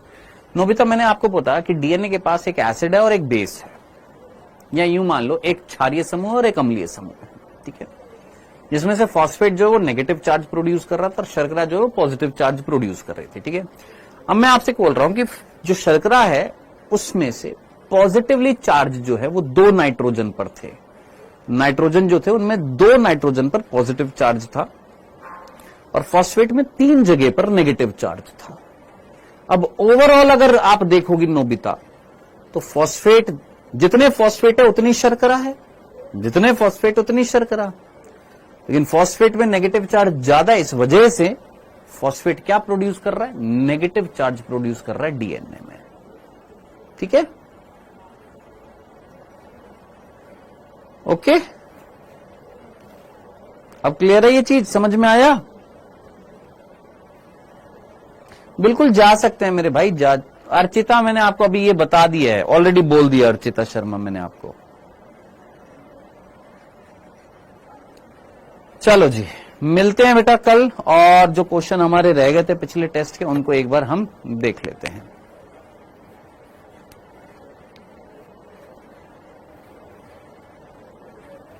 सिड्रा मैं ऑलरेडी बता चुका हूं, मेरे को नहीं समझ में आया ना बेटा।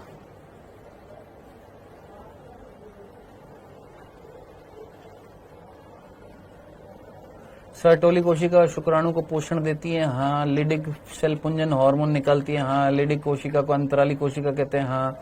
ये छोटी ब्लड वेसल्स के साथ अंतराली अवकाश में पाई जाती हैं, हाँ। गलत कौन सा है?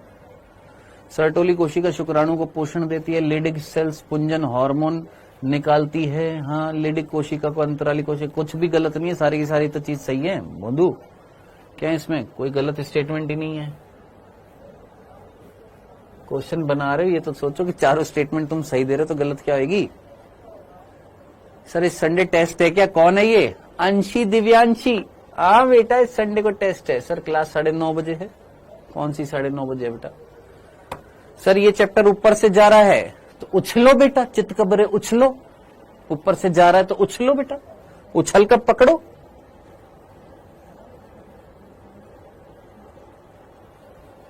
अरे नोबिता अभी तो बता दिया, कितनी बार बताऊं बेटा? मैं हूं, मेरे पास एक एसिडिक समूह और एक बेसिक समूह है, ठीक है। अब बेसिक समूह जो है वो अमीन समूह और एसिडिक समूह जो है वो मान लो फॉस्फेट है, फॉस्फोरिक एसिड है। अब वो जो फॉस्फेट था उसमें 3 पोजीशन ऐसी थी जहां से हाइड्रोजन रिलीज हो रहा है, जिसकी वजह से 3 पोजीशन पर नेगेटिव चार्ज था, अभी तो बताया। और शर्करा जो है उसमें 2 पोजीशन पर नाइट्रोजन है, जहां पर 2 पोजीशन पर हाइड्रोजन एक्सेप्ट होकर क्या होगा? पॉजिटिव चार्ज होएगा। तो शर्करा में 2 पोजीशन पर पॉजिटिव चार्ज और फॉस्फेट पर 3 पोजीशन पर नेगेटिव चार्ज। तो ओवरऑल अगर देखें तो ज्यादा कौन सा चार्ज? नेगेटिव चार्ज ज्यादा है फॉस्फेट के कारण। इजीली हम बोल रहे हैं फॉस्फेट के कारण क्या हो गया? नेगेटिव चार्ज हो गया। 3 बार ये चीज बता, दूसरी बार बता दी है। सर मारो तो रिप्लाई दो, का थारो रिप्लाई का दे भाई। खुशबू आदित्य सर बनाया है क्वेश्चन। अरे तो बनाया है तो मेरे भाई चारों स्टेटमेंट सही बनाई है, तो इसमें से गलत क्या छाटूं? सर कल क्लास मॉर्निंग में नहीं मेरे भाई। किसने कहा कल क्लास मॉर्निंग में? किसने बोला? नहीं कोई मॉर्निंग में नहीं है।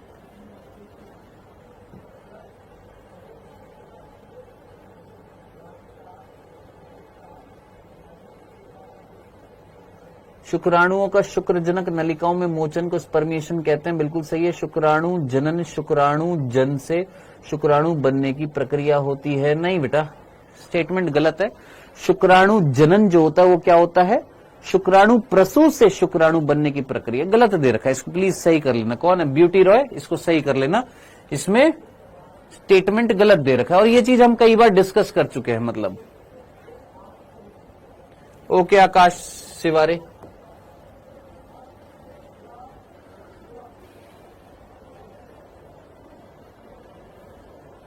बिल्कुल जा सकते हैं। ओके चलिए मिलते हैं कल बेटा, और सिर्फ पेपर का डिस्कशन करेंगे और जल्दी से खत्म कर देंगे कल की क्लास को। टेंशन मत लो, जल्दी से खत्म कर देंगे ताकि आपके पास रिवीजन का पूरा मौका मिल सके। ब्लॉग कैसे करना है मेरे दोस्त? जहां से छोड़ा है वहां से पढ़ना स्टार्ट करो, सीधी सी बात है। एक्स्ट्रा टाइम निकालो।